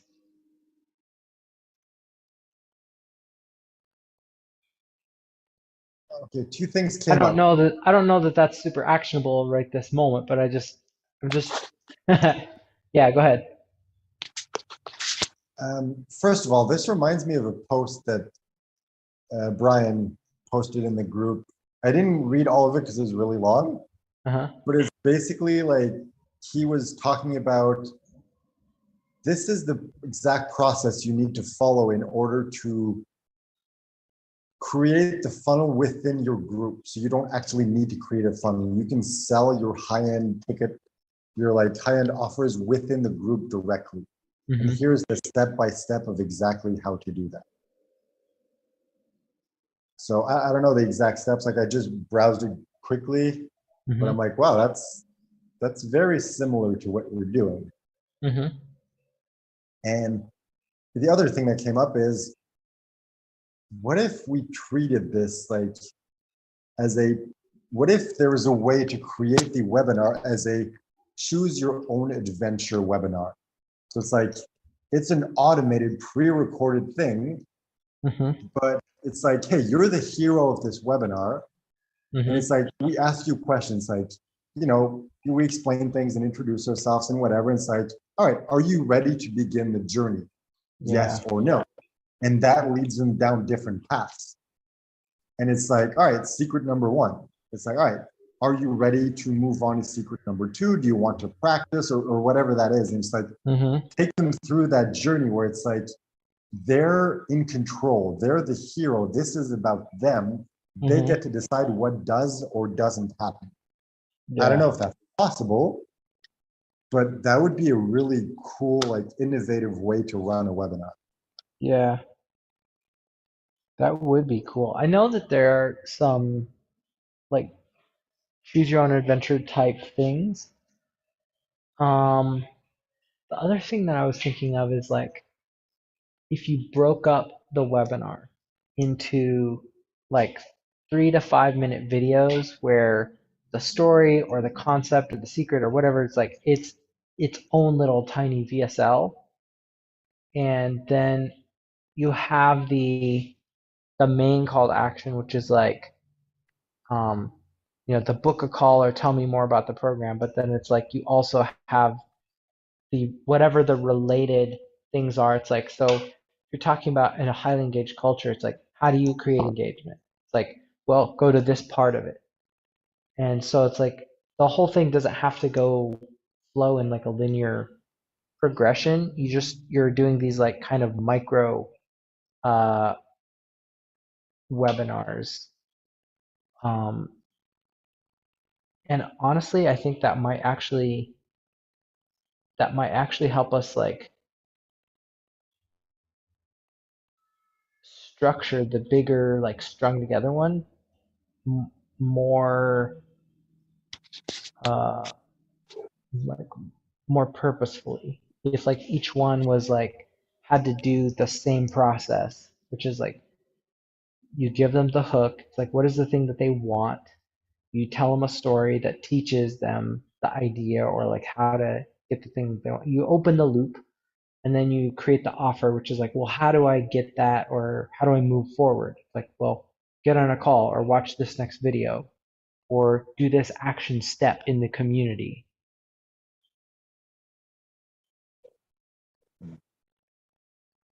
That would be really cool if you created like a essentially like an interactive webinar or course that basically every piece that you're doing, it's like you have to somehow engage or participate in order to move forward. And it's like you choose the direction that you want to go in so that it's not just you passively doing stuff. It's you like you're the one actually actively moving yourself forward through the experience. So then you're we're we're selecting people who are taking action so that when people are like, okay, I'm ready for this, it's like it's not just they want the thing we're that we're promising them. It's they've also gotten in the habit that in interacting with our business, interacting with us, they are required to take action. So it's like once we introduce the 5 minute Facebook group course, it's like here's the little something that you need to watch and then you need to do something about. We're actually like preparing them, we're educating them for the way that we're going to deliver the information.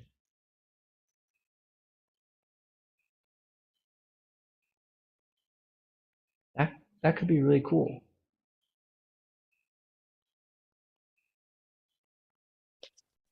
So maybe instead of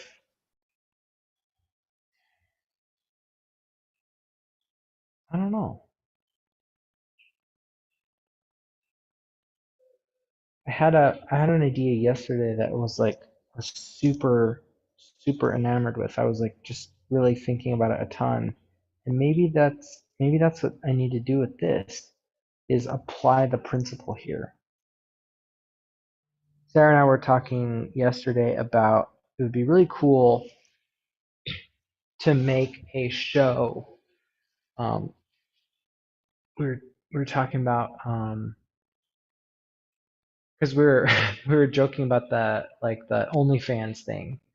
And she's like, well, I would do something that was like a joke or that's like then you never really see anything or show anything, but it's still, sort of like people want to pay to be, you know, involved or like it's like their imagination, that sort of thing. So that spiraled into a discussion of like, a show that's like a dance instructor, and so there's like this gap that happens between what, like when we think of dancing, dancing is like this representation of like the sensual, like um pursuing part of the relationship, right? So we watch dance competitions and we're just looking at literally the symbol, the dance. So we watch them do the dance and it's like we're seeing this representation of like the energy going back and forth in the chase.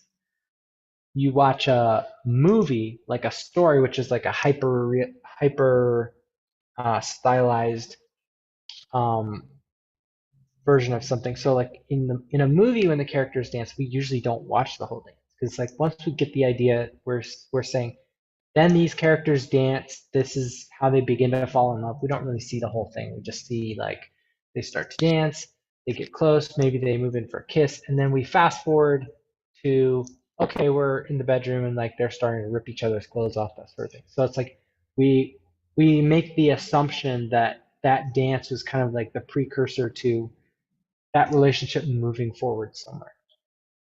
So there's this gap in like how we experience dance, um, the way that it's shown to us or taught to us. It's like we'll watch actually a dance, like a dance competition, but it's just like that's the watching somebody else do it is like somebody telling you, oh, like yeah, we met this way, we fell in love, that sort of thing. It's like, but you don't have really any attachment to the experience.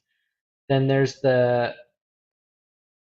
the fast forward to like what does the dance represent and like the relationship actually taking form. So like after the date, it's like going to bed together, that kind of thing.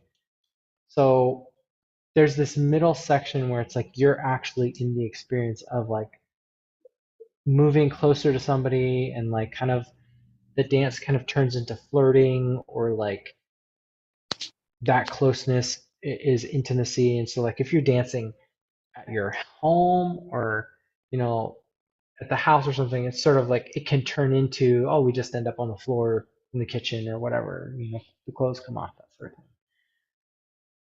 So the show would be um, an edutainment show where it's like we're showing a dance in the guise of a story. So it's like we're thinking like it could be about a dance instructor who is teaching somebody how to dance, or like we're seeing different people learn how to dance, and so we see these characters um, doing a dance, and then the middle part of the story is the like they're learning it.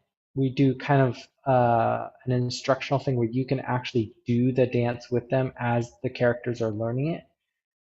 But the framing of the story is sort of like a Bollywood or soap opera type thing where it's like you set up that the characters are having whatever this conflict of, oh, they're not very close, so they decide to take dance class together, or like, this dance instructor is a mom and she just doesn't feel sexy anymore. She wants to get back into dancing, so she opens up her studio, whatever the character lines are. And so then you have this sort of framing device of you have some sort of story element where something's happening with them, and then we watch the dance part where we can actually participate and get involved in doing it with them. And then the like kind of the part that we don't see that's in between like a dance competition and like in a movie where the characters are like making out or whatever, it's we see the results of if this is like somebody working out of their home, or like the person that they're falling in love with is coming to this dance studio or whatever. It's like we see the part where, so after the dance, like how does that progress? And it's like like maybe the hand like starts sneaking up the shirt or you squeeze the butt, that kind of thing. And so it's like you do sort of this sort of almost like precursor to softcore porn. It's like it's a romance novel on screen. It's a soap opera type thing. And so you show like what happens before we get to the scene in the movie where it's like they run home and like um they can't wait to rip each other's clothes off, that sort of thing. So it's like what's the part that we haven't seen before of like how does that progression happen? So it's like if you're doing a dance, it's really actually a like a dance class or like an instructional thing on teaching people how to dance. But if you did it as I a can't hear you. show, oh, hello, hello, hello, Hello? hello. Hey, we're back. There we go. Anyway, long story short, I was excited about the idea because there's this whole segment of like a movie or like a TV show drama or I mean soap opera or whatever that's like it's built, it's designed within the framing of the story for you to participate. Because it's like you tell this cheesy And you're gone story. again. Oh, it's nice seeing you. Have a nice day. I Oh, wait, don't know wait. why the I don't know why For a the second, I left for real. I'm like, I was just kidding. I don't know why the it's like such bad quality today. And my Wi-Fi signal claims it seems to be solid. I don't know. Well, when I open this up, it looks like it's 2 bars. I don't know. Anyway, the part that I was excited about was that it's like you're taking a form of entertainment that's usually passive and you're crafting it in a way that organically invites people to participate. So you're creating this like dance instructional video, but that feels like you're watching a TV show. Yeah, And so it's like you could just watch it as a show if you wanted to, but it's like you give them all the opportunity to actually learn how to do a dance. And it's like that you might just watch it because you want to learn how to dance. Um, but what I'm thinking is like if you did the same thing with the webinar where it's like we're telling you the what it is, it's sort of like the dance portion. It's like this is the hook, and then the results or like the what you need to do in terms of the offer, what actions you need to take, the teaching part of webinars. That's sort of the scene in the movie where it's like the characters are like running the bed together. It's like that's the result that we want.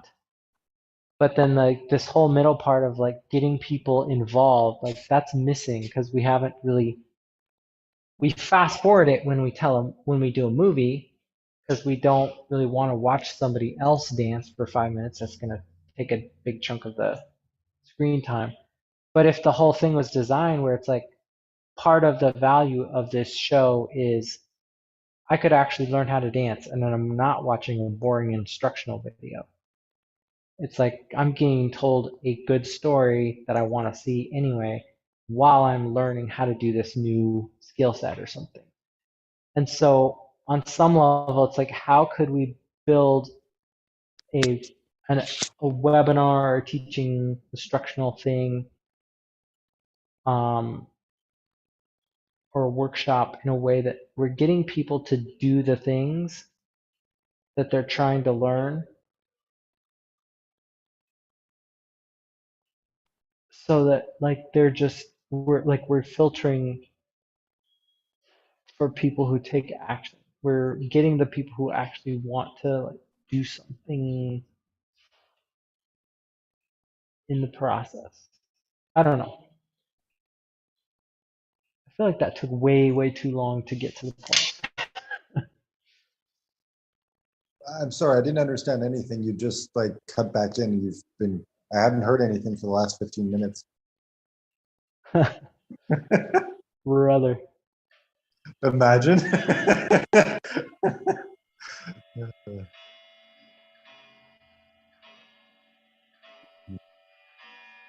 So yeah, can you just summarize what you said in like a sentence or two to make sure that I understood the gist of it?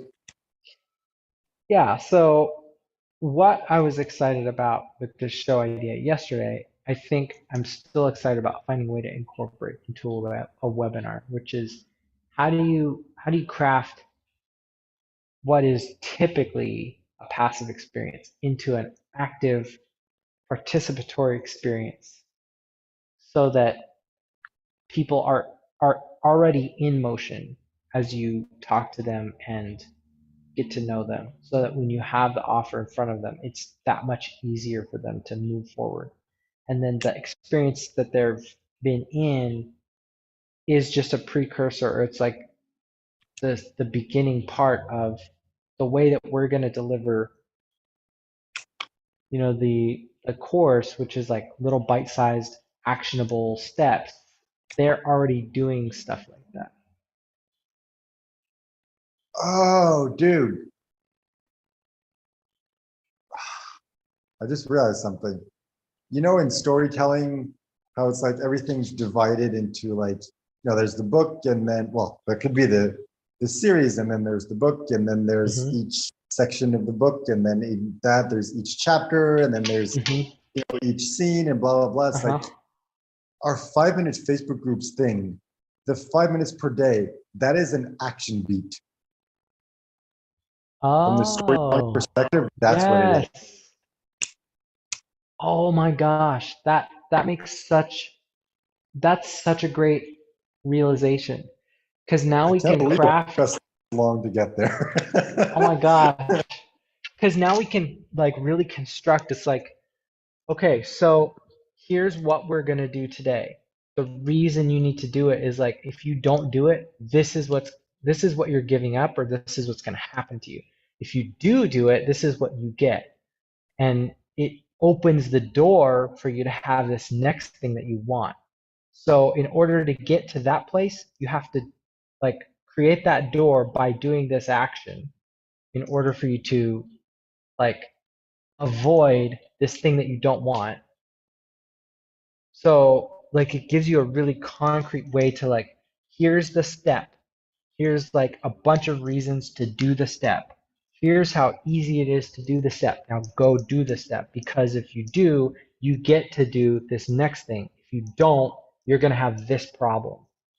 It's like what happens in a story is like we see that energy flip-flopping each time. It's like the balance of power moves from like either in the hero's favor or away from, or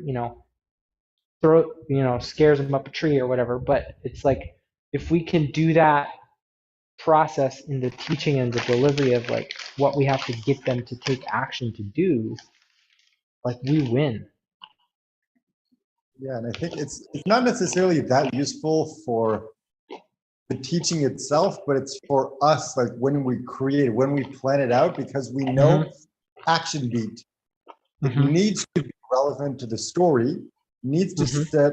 move the story forward, and it needs to set up the next action beat. So as Mm-hmm. long as we make sure that every single 5 minute segment of the course does exactly that, we know Mm-hmm. we're on the right track. Okay, well, just out of curiosity, let's kind of map out our webinar, and are we doing this right?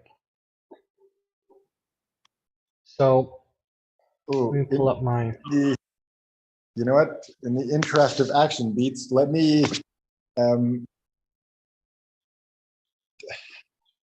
thought there was a way to like tie it together, but basically, I'm gonna go take the action of peeing. I'm missing the beat part. I'm like, I don't know how the beat feel like fits into this, but anyway, I'm gonna go. I'll be back. I'll pee back.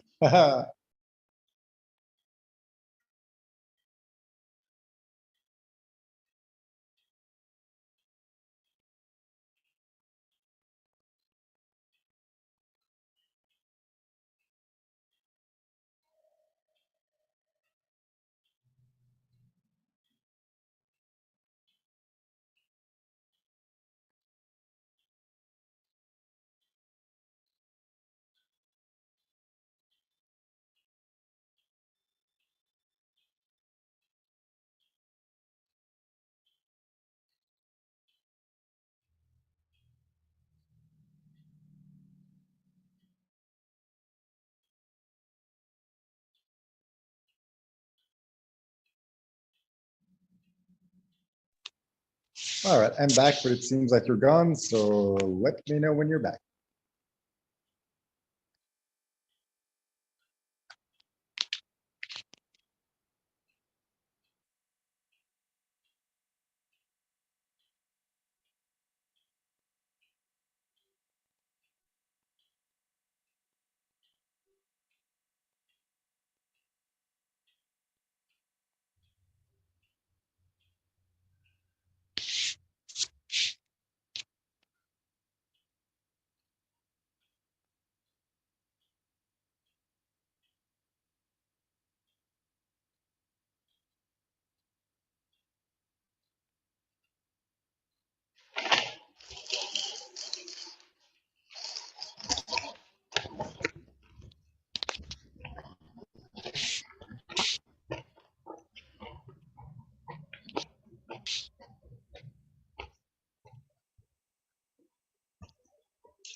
I'm back, by the way, in case it wasn't Me obvious. too.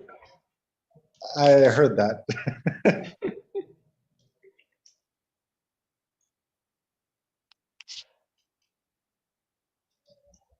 So what did you want to do?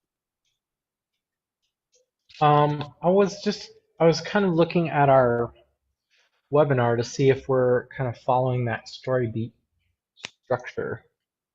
I think it works on the macro level. It's just like in terms of telling the stories, I haven't worked out those beats on that smaller scale.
I don't know what I was thinking before, but I think this makes a lot more sense this way.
Yeah, I think this could totally be broken up into.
Hmm.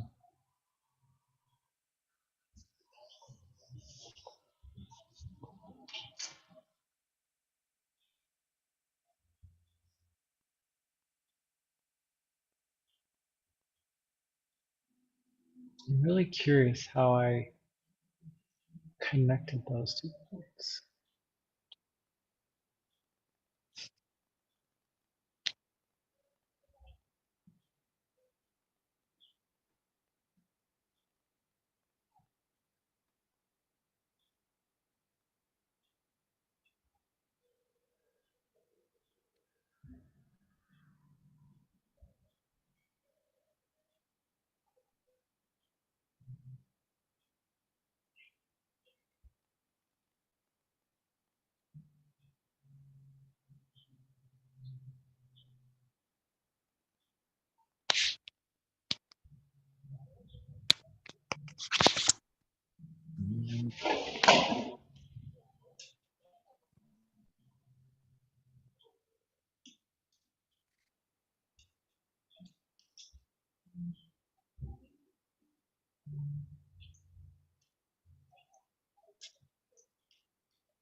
Oh,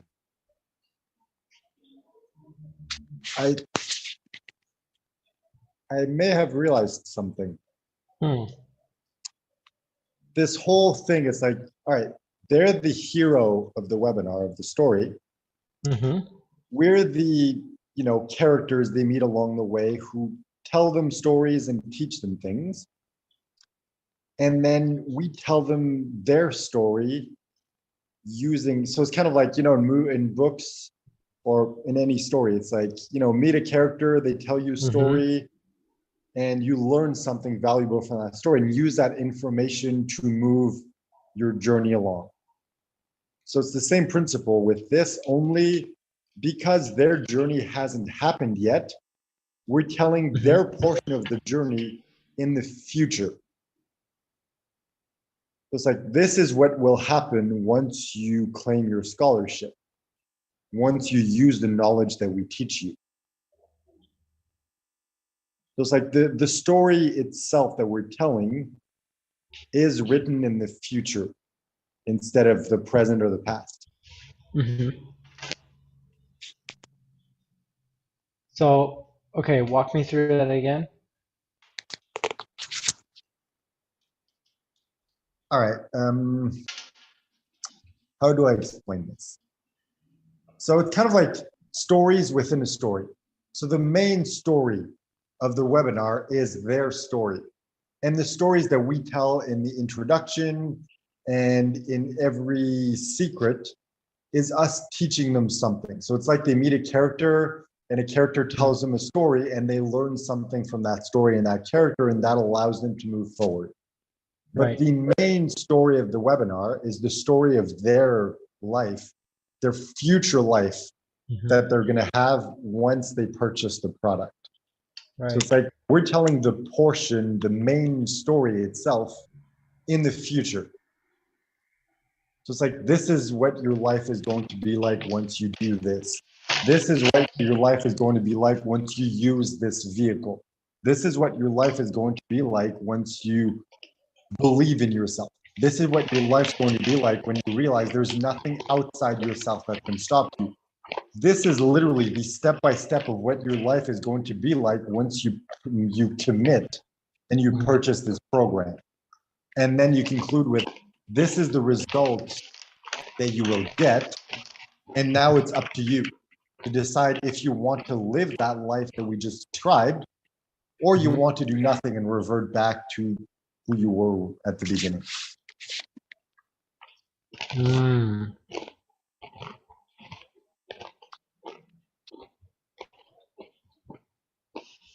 I like that.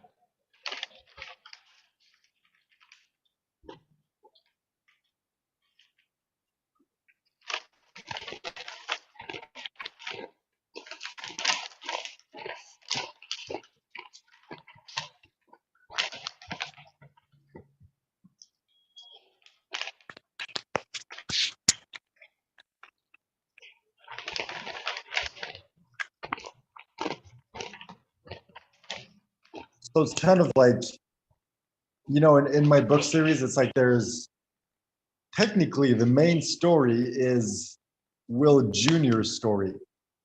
And the story within the story is Will, like his father's story. And it's like each one is written in a different tense. So it's like the main quote unquote story is written in the past tense, and the, you know, story inside the story is written in the present tense in the form of memories. And it's kind of the same thing for the webinar. It's like the main story is told in future tense, and the stories within the stories are told in past tense. So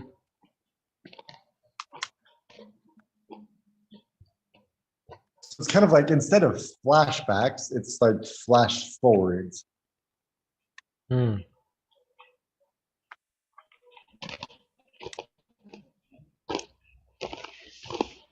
It's really that. It's like the entire story is a flash forward intercut by stories which are flashbacks of our past. And the book or the story ends at the end of the webinar where it's like, all right, this was the flash forward story of what your life could be. Now it's the present. You need to decide if that's going to be your life or not.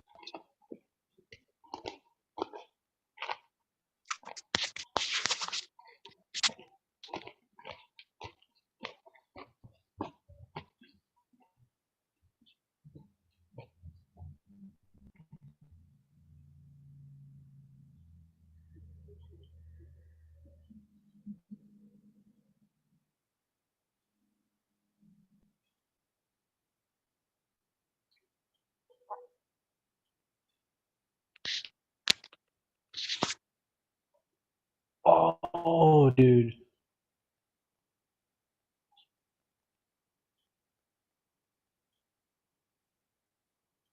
I have a random.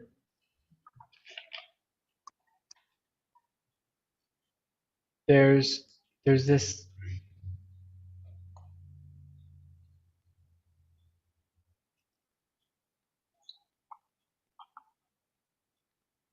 There's this random like.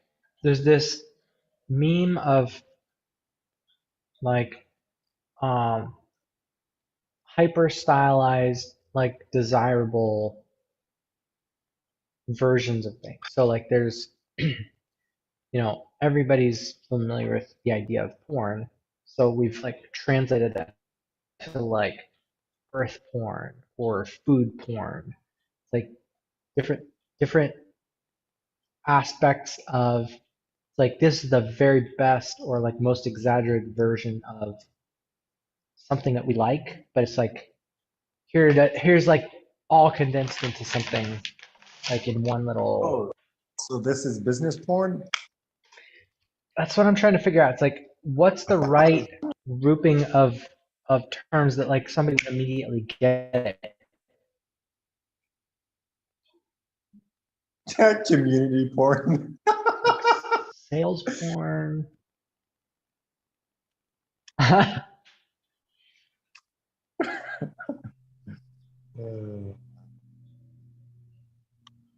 Hmm. Community porn. Get Mhm. your community to help you get your business off the ground, or just get off, period. Mhm.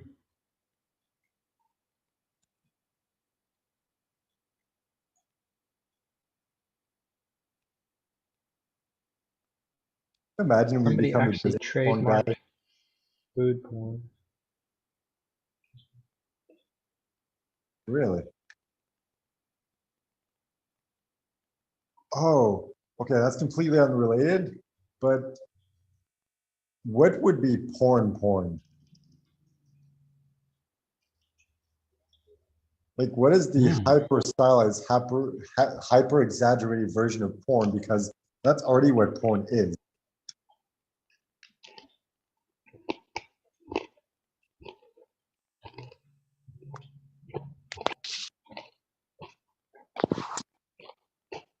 I feel like that's so redundant. I don't even know how to begin tackling that. Yeah, it's not really important whatsoever. It's not important. It's not important.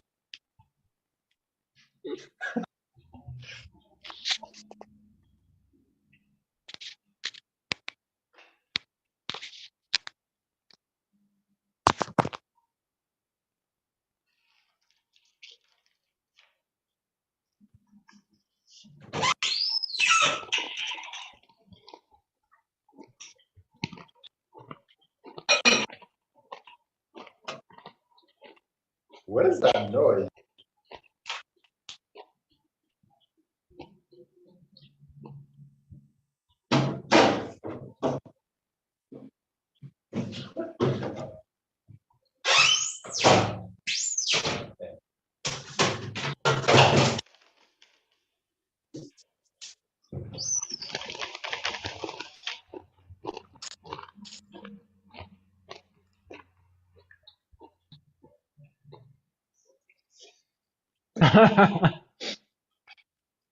But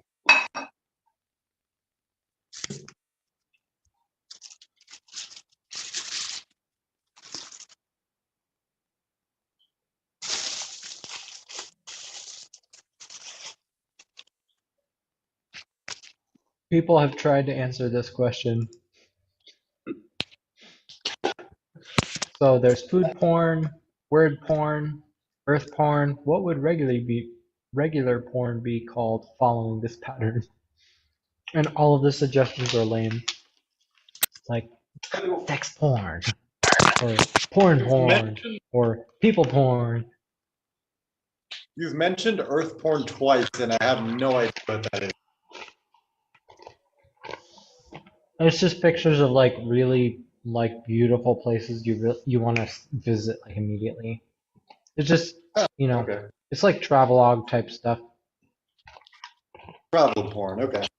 The kind of pictures that you post often qualify as something like that.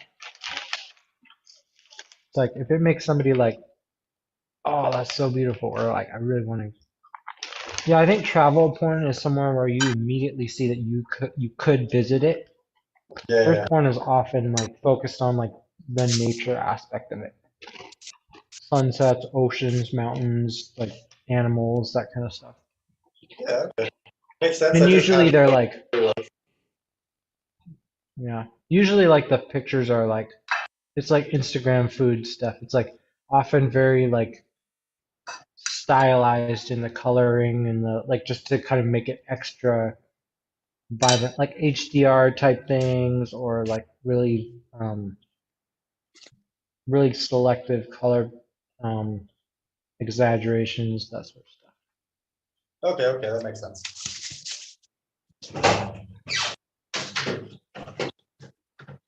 Mm. I was trying to imagine, it's like, what is this? Is it people that like get turned on by like Earth and they just go outside and like roll around in the dirt? I'm like, what is this? No, I think the meme is just like the um like the ultimate like highest form of something.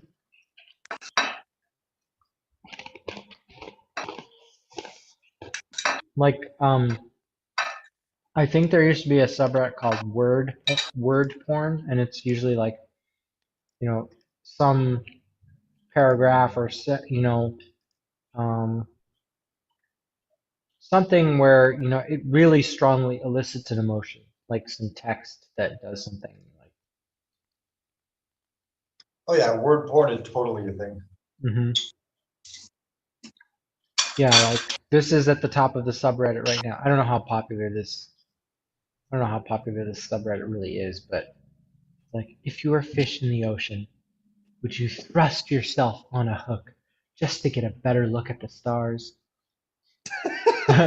It's like, you know, anything that just is like not super concerned with the correctness of the language, it just dumps you straight into like feels. Hmm.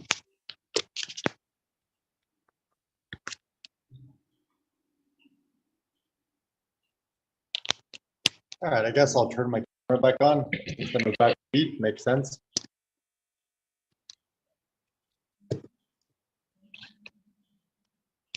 That way people can see me eat, and it's gonna be food porn, but like the amateur food porn that's like kind of Hmm gross. Like, why am I watching this? As a kid, I played a lot of Tetris. It taught me that if you fit in, you disappear.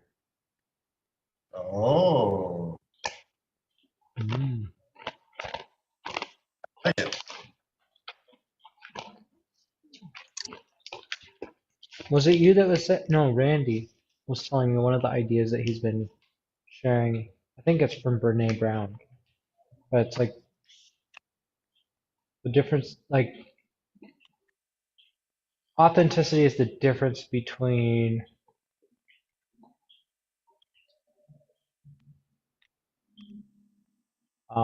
fitting in and uh, like radical self-acceptance or something. It's like being able to be yourself versus changing yourself so that people will like you. Something along those lines. But I think people identify with that idea. It's like there's some aspect of, I mean, I think this is bubbled up to like the almost conscious like public like cultural level. It's like there's some limit to the like being kind and helping others. Like there is some requirement that you need to understand your own needs, and like you can't have those needs met by other people until you do it first. It's like if you take full 100% responsibility for your own happiness and your own life, it's like, well, the whole rest of your world is going to start mirroring that. But that doesn't happen by itself. Like you have to learn what those things are. And so a lot of us were taught this idea of like, oh, well, if you just be nice to everybody else, everyone will be nice to you. It's like, that's true, but they have no idea what you want. They're doing nice things based on what they think of as nice. And so you're always going to run at a deficit unless you get to know yourself and what you need and being very familiar with that. And then putting it out there and being like, this is what I want. This is what I'm doing. I'm doing this whether anybody else is going to do it or not because this is what makes me happy. This is my life. And then it's like the more you demonstrate that and become that, then you find those people that kind of do that as well and like do that for you. But I think that's one of those missing pieces that a lot of people are having to learn, even like later in life. Mhm. I think a lot of people have to relearn it multiple times. Yeah, for sure.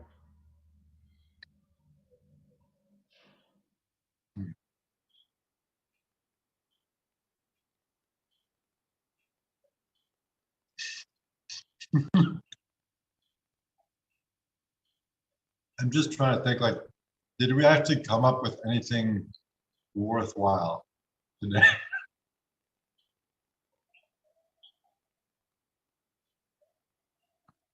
I mean, I don't know. I don't know if there's anything that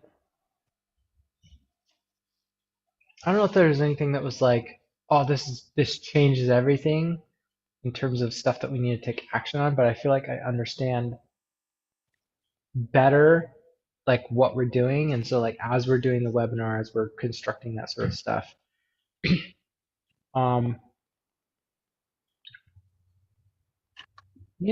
I still haven't made myself sit down and like um write out the stories. Maybe I could do that.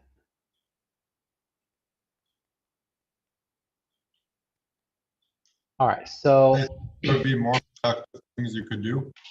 what's that? I think for now there are more productive things you can do, but it's your, if you know what you should or shouldn't be doing. It's just if we objectively look, still need to create the engagement firestorm and the sexy stories training. So in comparison, if the story isn't 100% perfect, like I don't think it's the end of the world. I think that'll come naturally with practicing. But you're the one who knows, like if writing it down helps process everything, it's like, and it makes it better and we sell because of that, then, well, yeah, it's definitely worthwhile. Yeah, I think, well, in terms of like the, I guess it doesn't matter, chicken and the egg. So I could do it the other way around. The do the engagement firestorm and just set up those. Maybe that's what I'll do. Where are my YouTube?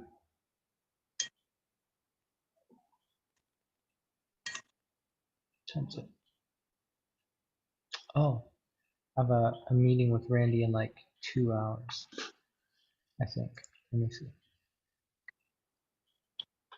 Just enough time to create a sexy selling story framework training. It's like, shut up, I don't want to work.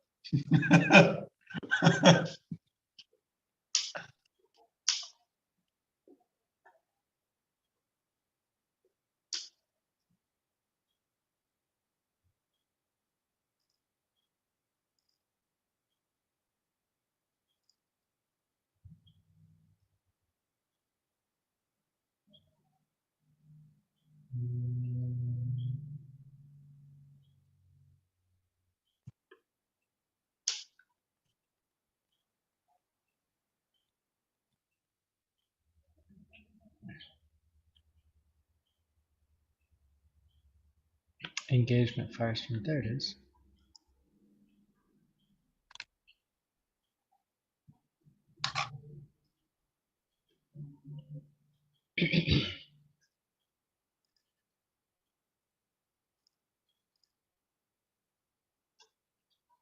All right, so I've got that transcribed.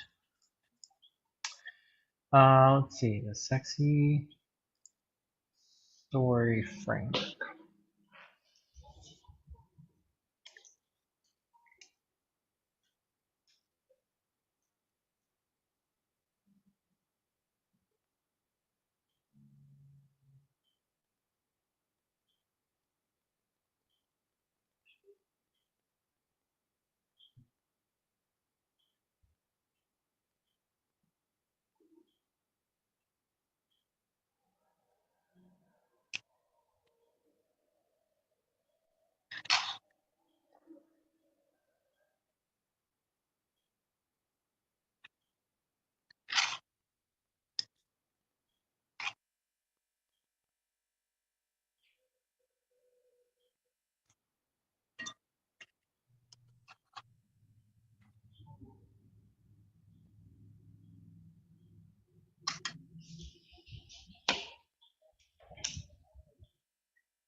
So then is it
yeah, okay, so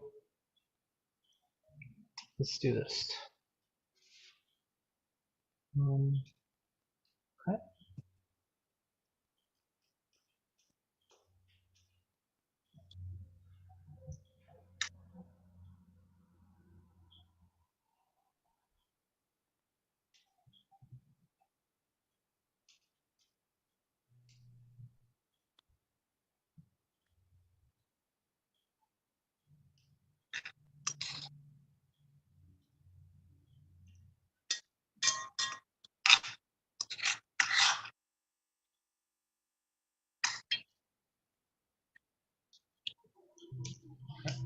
That's good.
Oh my goodness.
Okay.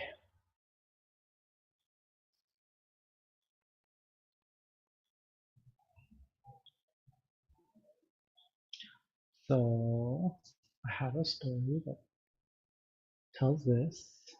I have a story that tells this.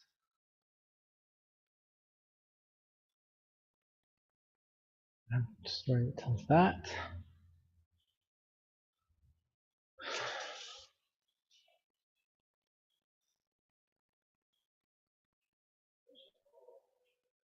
Story that tells that.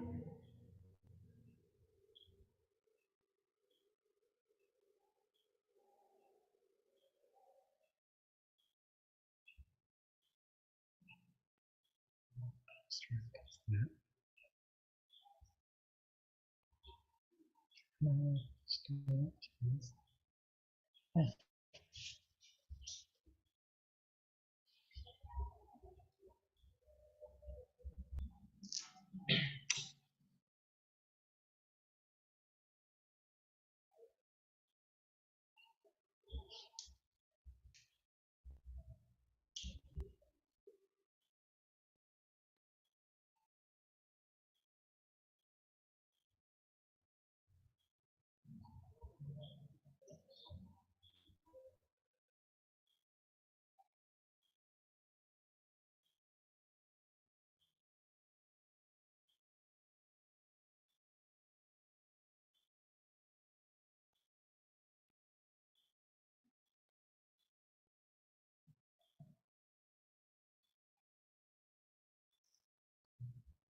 Hmm.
Okay, let's see.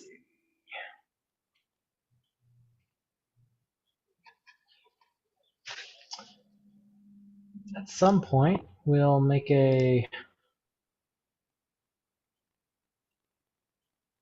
PowerPoint presentation out of this or something. Make it look a little bit more useful, but this is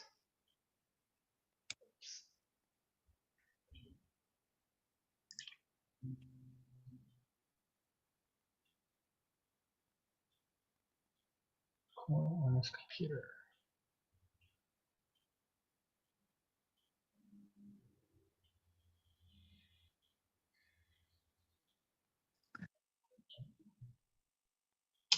All right, so this is going to be the sexy story framework. This isn't the entire process and how to build a sexy story, but in terms of like the basic building blocks and elements you need to tell a great story that attracts your audience, that is simple enough that they share it, so it's potentially viral and it's highly valuable to your audience, so that it makes them want to take action. These are the elements that you need to put in a sexy story. Uh, you have to have all 6 of these elements, and we're going to get to what all those are. But the reason that this works is because everything that we do, everything that we are, is boiled down to 3 things. We're a combination of our feelings, of our thoughts, and our actions. So if you kind of represent the feelings with the red, so kind of like your heart and kind of like the feelings that you have. Ideas are kind of this yellow idea, so you think about like a school bus or a light bulb going off. And then actions, the things that we do over and over and over. Often you'll see like military uses blue quite a bit. And I'm trying to think of some other examples, but feelings, thoughts, and actions. Everything that we do boils down into something you feel, something you think, or it's something you do. So in order to be effective at storytelling, in order to be effective at teaching, you have to involve all 3 of these elements. But if you just have these elements broken up by themselves, it doesn't give you enough context to bring somebody to where you are. I'll give you an example. If I am at the store and my daughter is knocking stuff off the shelves or she's pulling things off and I yell at my kid, the action of yelling at my child is perceived as I'm a bad parent for yelling at my kid, when it's like there's so many other things I could do, like move the cart away from the shelf. I could ask her nicely to stop to put things back. I, as the adult, have more control of the situation, and so for me to go to like yelling at a kid, that's doesn't seem like the best action. Whereas if a child is like running out into the street and there's a car coming and you yell at them to come back, you yell at them like before they get out into the street at the end of your driveway, don't go out in the street. It feels different. It feels like the action is an appropriate one because you're trying to protect the child. You can't maybe reach them fast enough, but you can speak loud enough to get their attention, to get them to stop what they're doing. And so any one of these things, just a feeling, just an idea, just an action by itself isn't enough context to get your audience to do something. And so when you take these 3 things together in different combinations, they create different things. So if you mix a combination of feelings and thoughts, so what you feel and what you think, you put those 2 things together, the experience that you have of feeling something and then thinking something about it, you get a perspective. So we're kind of representing that with orange. If you feel a certain way, or if you've identified, if you've had an idea about something that you do. So take, for example, the example of yelling at a kid. It's like if you yell at your child all the time, but you don't like the idea of being a parent who yells at your kid, you might not think of yourself as a bad parent. You might make a decision, you have the idea, and you think and choose as a conceptual thought, I'm a good parent, even though the behavior of I'm yelling at my kid all the time might be incongruent. You choose the person that you are. And so when you mix the ideas with what you think about the things that you do, you create an identity. This is something that we're choosing all the time, what identity we have about ourselves. And so that's a combination of what we think about the things that we do. And not all the way at the top of the pyramid up here are the things that we value. Let me just tilt this up just a little bit so we can see. So this is the purple. This is kind of king up at the top of this framework. So the things that we feel about the things that we do. So again, like in the example of yelling at your kids, like it doesn't feel good when you yell at the kid when you have a lot of control over the situation.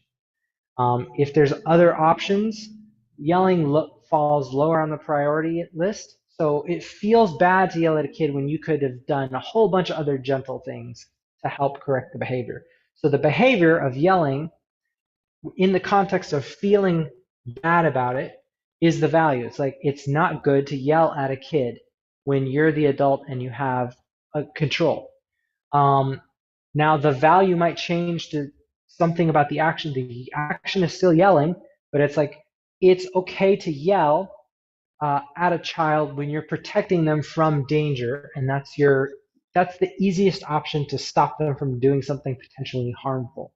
That's another value. It's like how we feel about that action. So these are the 6 elements that need to be in your story in order for people to succinctly understand what you're trying to communicate. You have to include all of these elements. So let me give you an example. This is the order that you're going to need to put the information. So we're going to put the value at the top. So what is the thing that they want?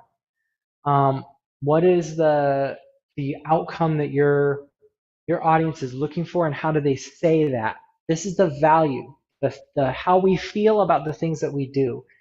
And then you want to share your perspective and connect your perspective to their perspective. So how you think and feel, your unique solution for how you get the thing that they value, and you want to say it the way that they are going to understand it, or else you're going to need to explain what it is so that they can adopt your perspective. Then you're going to need to talk to them about the identity. So it's like, who is it that having this thing that you value, who is it that this makes you into? Or what is the kind of person that you want to be, that you're choosing to be? What are the actions that you're taking or the ideas that you're adopting, that you're picking in order to get this value?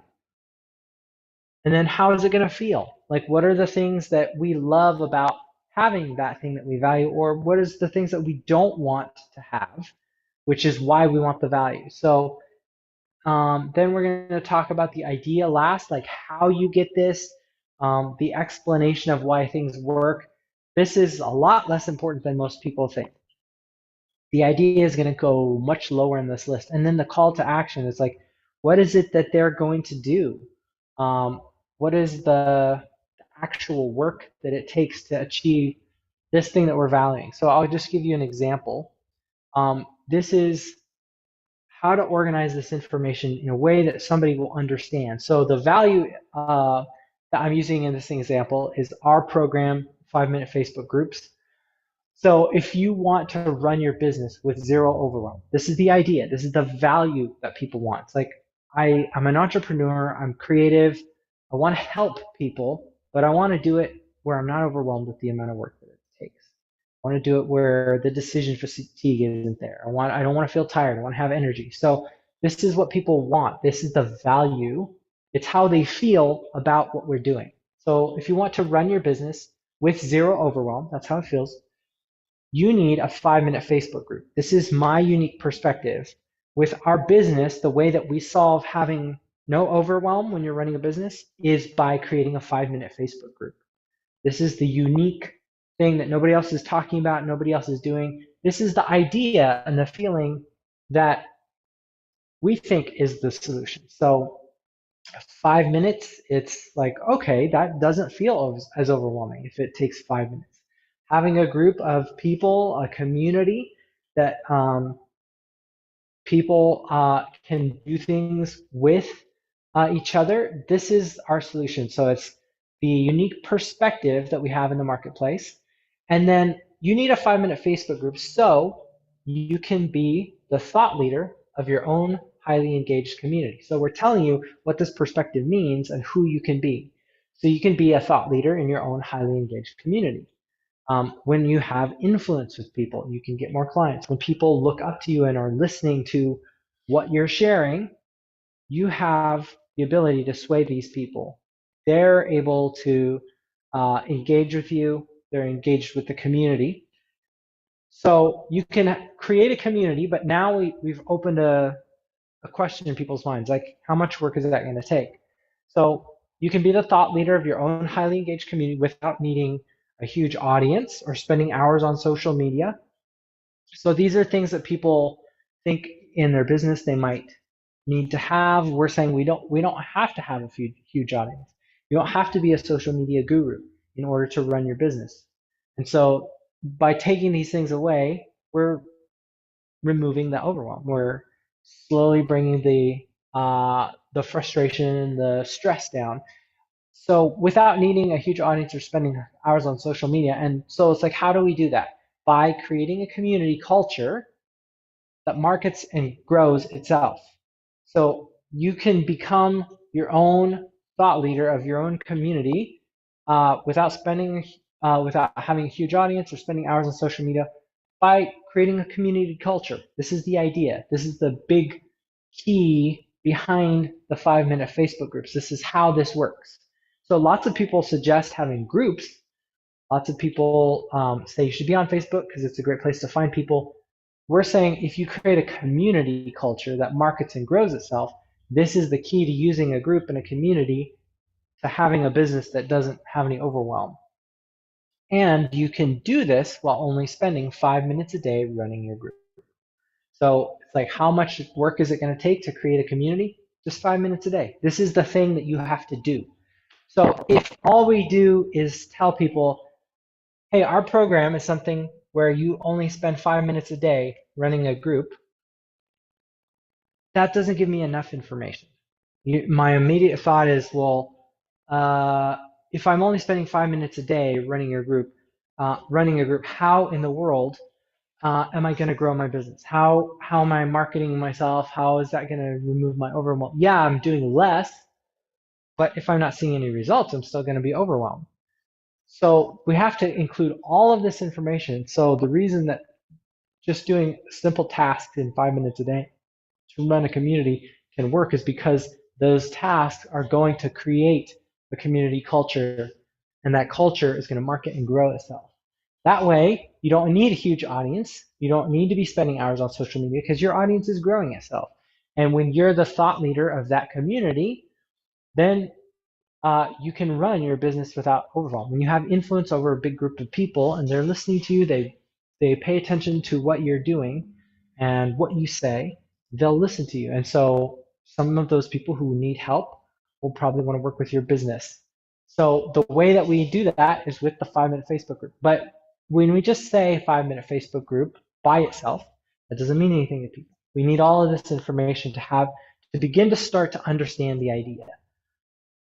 So the way that you can construct a sexy story, and you can illustrate all of these pieces of information with a story that actually demonstrates what these different things are. I'm not going to go into all of those stories for this, but this is this template that you need to follow in order to begin crafting your sexy story. So what is the thing that your audience wants? If you want this thing, here's the value. So you got to start with the value.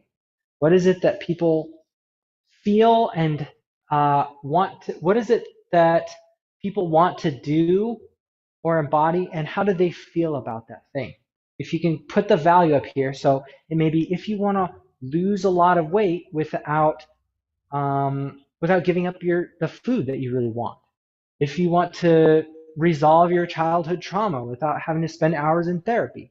If you want to be able to run a business without the overwhelm of knowing how to run a business, that's what needs to go up here, your value. Then you need tell us your perspective. What is your take on how to solve this problem? And the best way to say this is when you have a really simple idea that you can explain. So even if you have unique ways of saying it, people will begin to learn your language, or you need to say it in the language that your audience understands. So what is their perspective? How do they tend to say they need help? Say that thing. So here's where the perspective goes.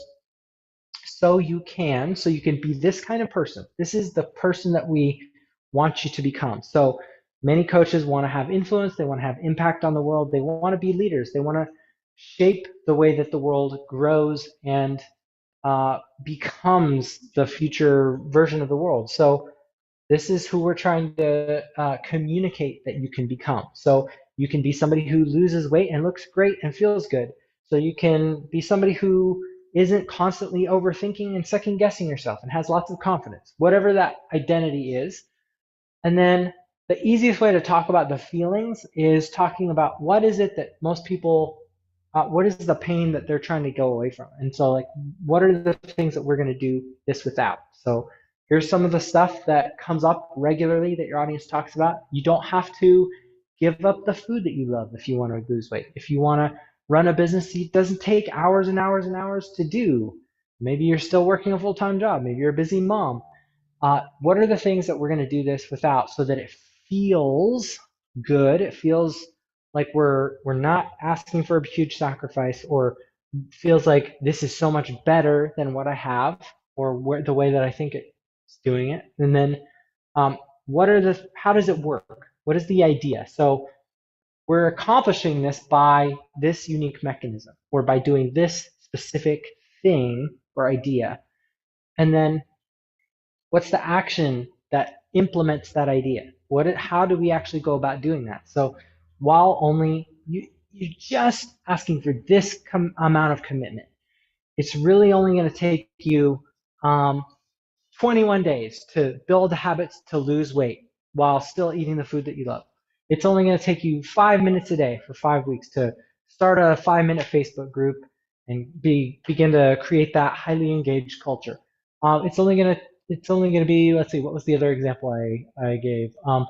It's only going to take 3 90-minute sessions to like completely clear out your limiting beliefs and your past traumas so that you can move forward, be happy, have relationships that you want, and enjoy the life that you have. So this is where you talk about, what are you asking of me? What's the work that I'm going to have to do so that you can make your call to action? So then if that's what you want, if you're on board with this idea, what's the next step?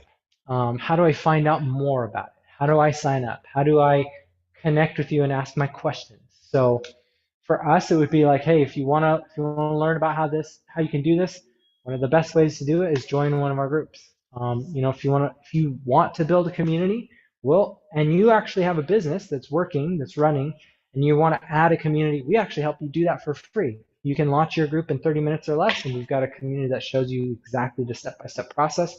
Just go to launch a group in 30 minutes and join that group. And we have all the instructions. So that could be the call to action. It could be, if we're on a webinar explaining what our group program is and how that works, we could say, well, hey, if this is something that you want and our program does this, and this, here's how you sign up. So you give all of this information that communicates different aspects of all the same idea. Then you can ask for the call to action, and the call to action wraps all of this up. It makes if they're saying yes to all of this, then what are they going to do next? And so you give them a way to find out more. You give them a way to take action on the next step of the journey.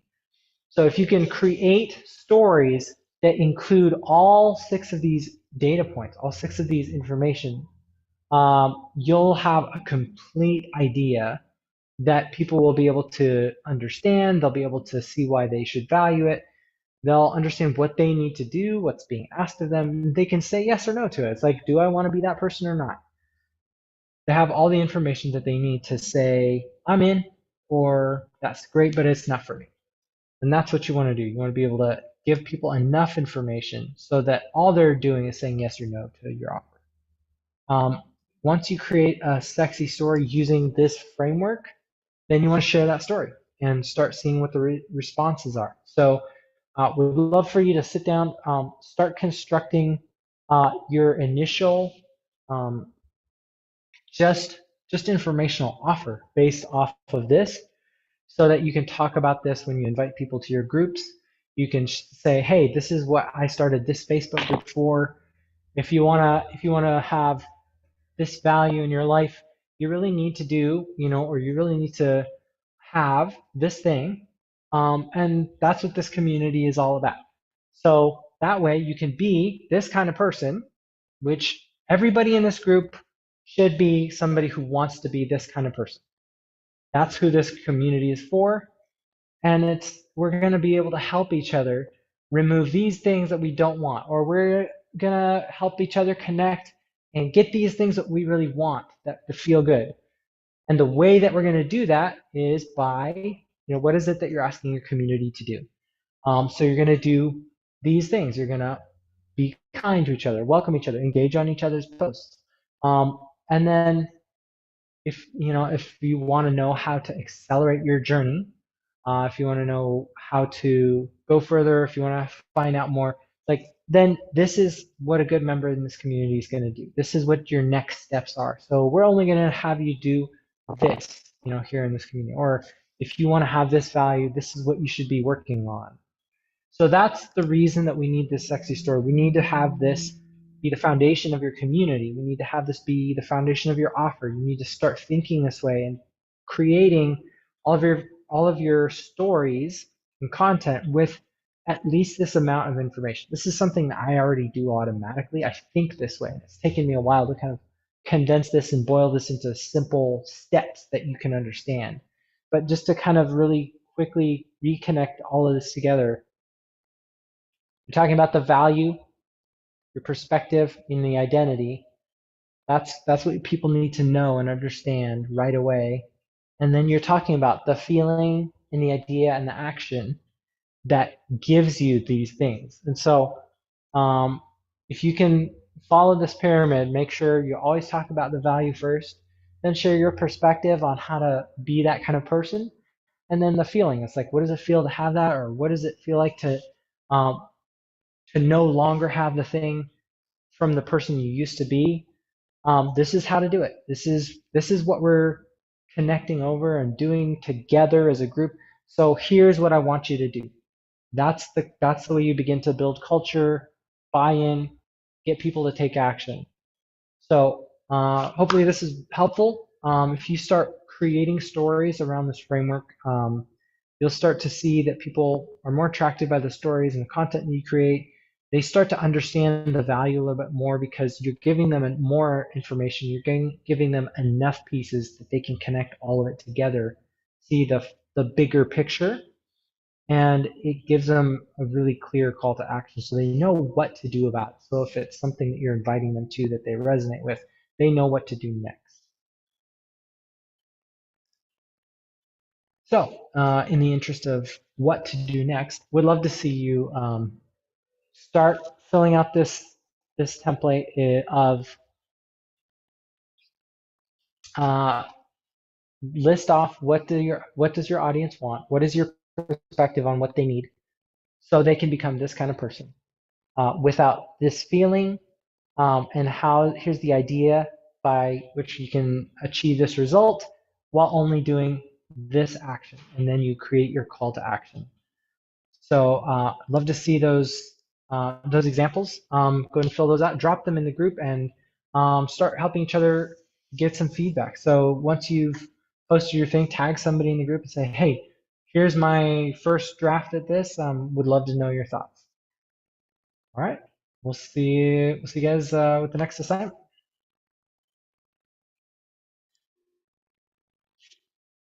I don't know how long that was, but that was probably more rough and funny. They're gonna see me in the corner, just like, on the computer doing my stuff while you're doing the training. Yeah, I probably should have pinned the pinned my video to the thing instead of having it set up as the speaker view. But that's okay. Yeah. We're probably going to redo a lot of the trainings anyway Oh, yeah. later on. Hmm. And yeah, I mean you.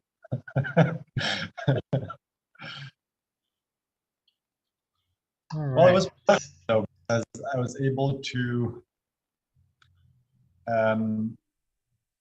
check, like, update the PDF document in which you keep track of all the expenses. Mhm. So we're up to date for that. And what else? Yeah, I started reworking on the, all my short stories that I had to, re-upload and modify and stuff like that. It's like I've been putting that off for so long. It's just been there in my inbox waiting since, wow, almost like a month and a half. It's just been there staring at, like, just annoying me. I'm like, there's 186. It's going to take forever to do. I don't want to do it. I'm not sure what the issue is. So finally, I just did, like, I don't know, 8 of them just to test. And if that works in a couple of days, then I'll go back. That's been something that's been on my back for a long time. I'm like, I just want to get rid of that. Yeah. So it was productive. Thank you. Mm-hmm.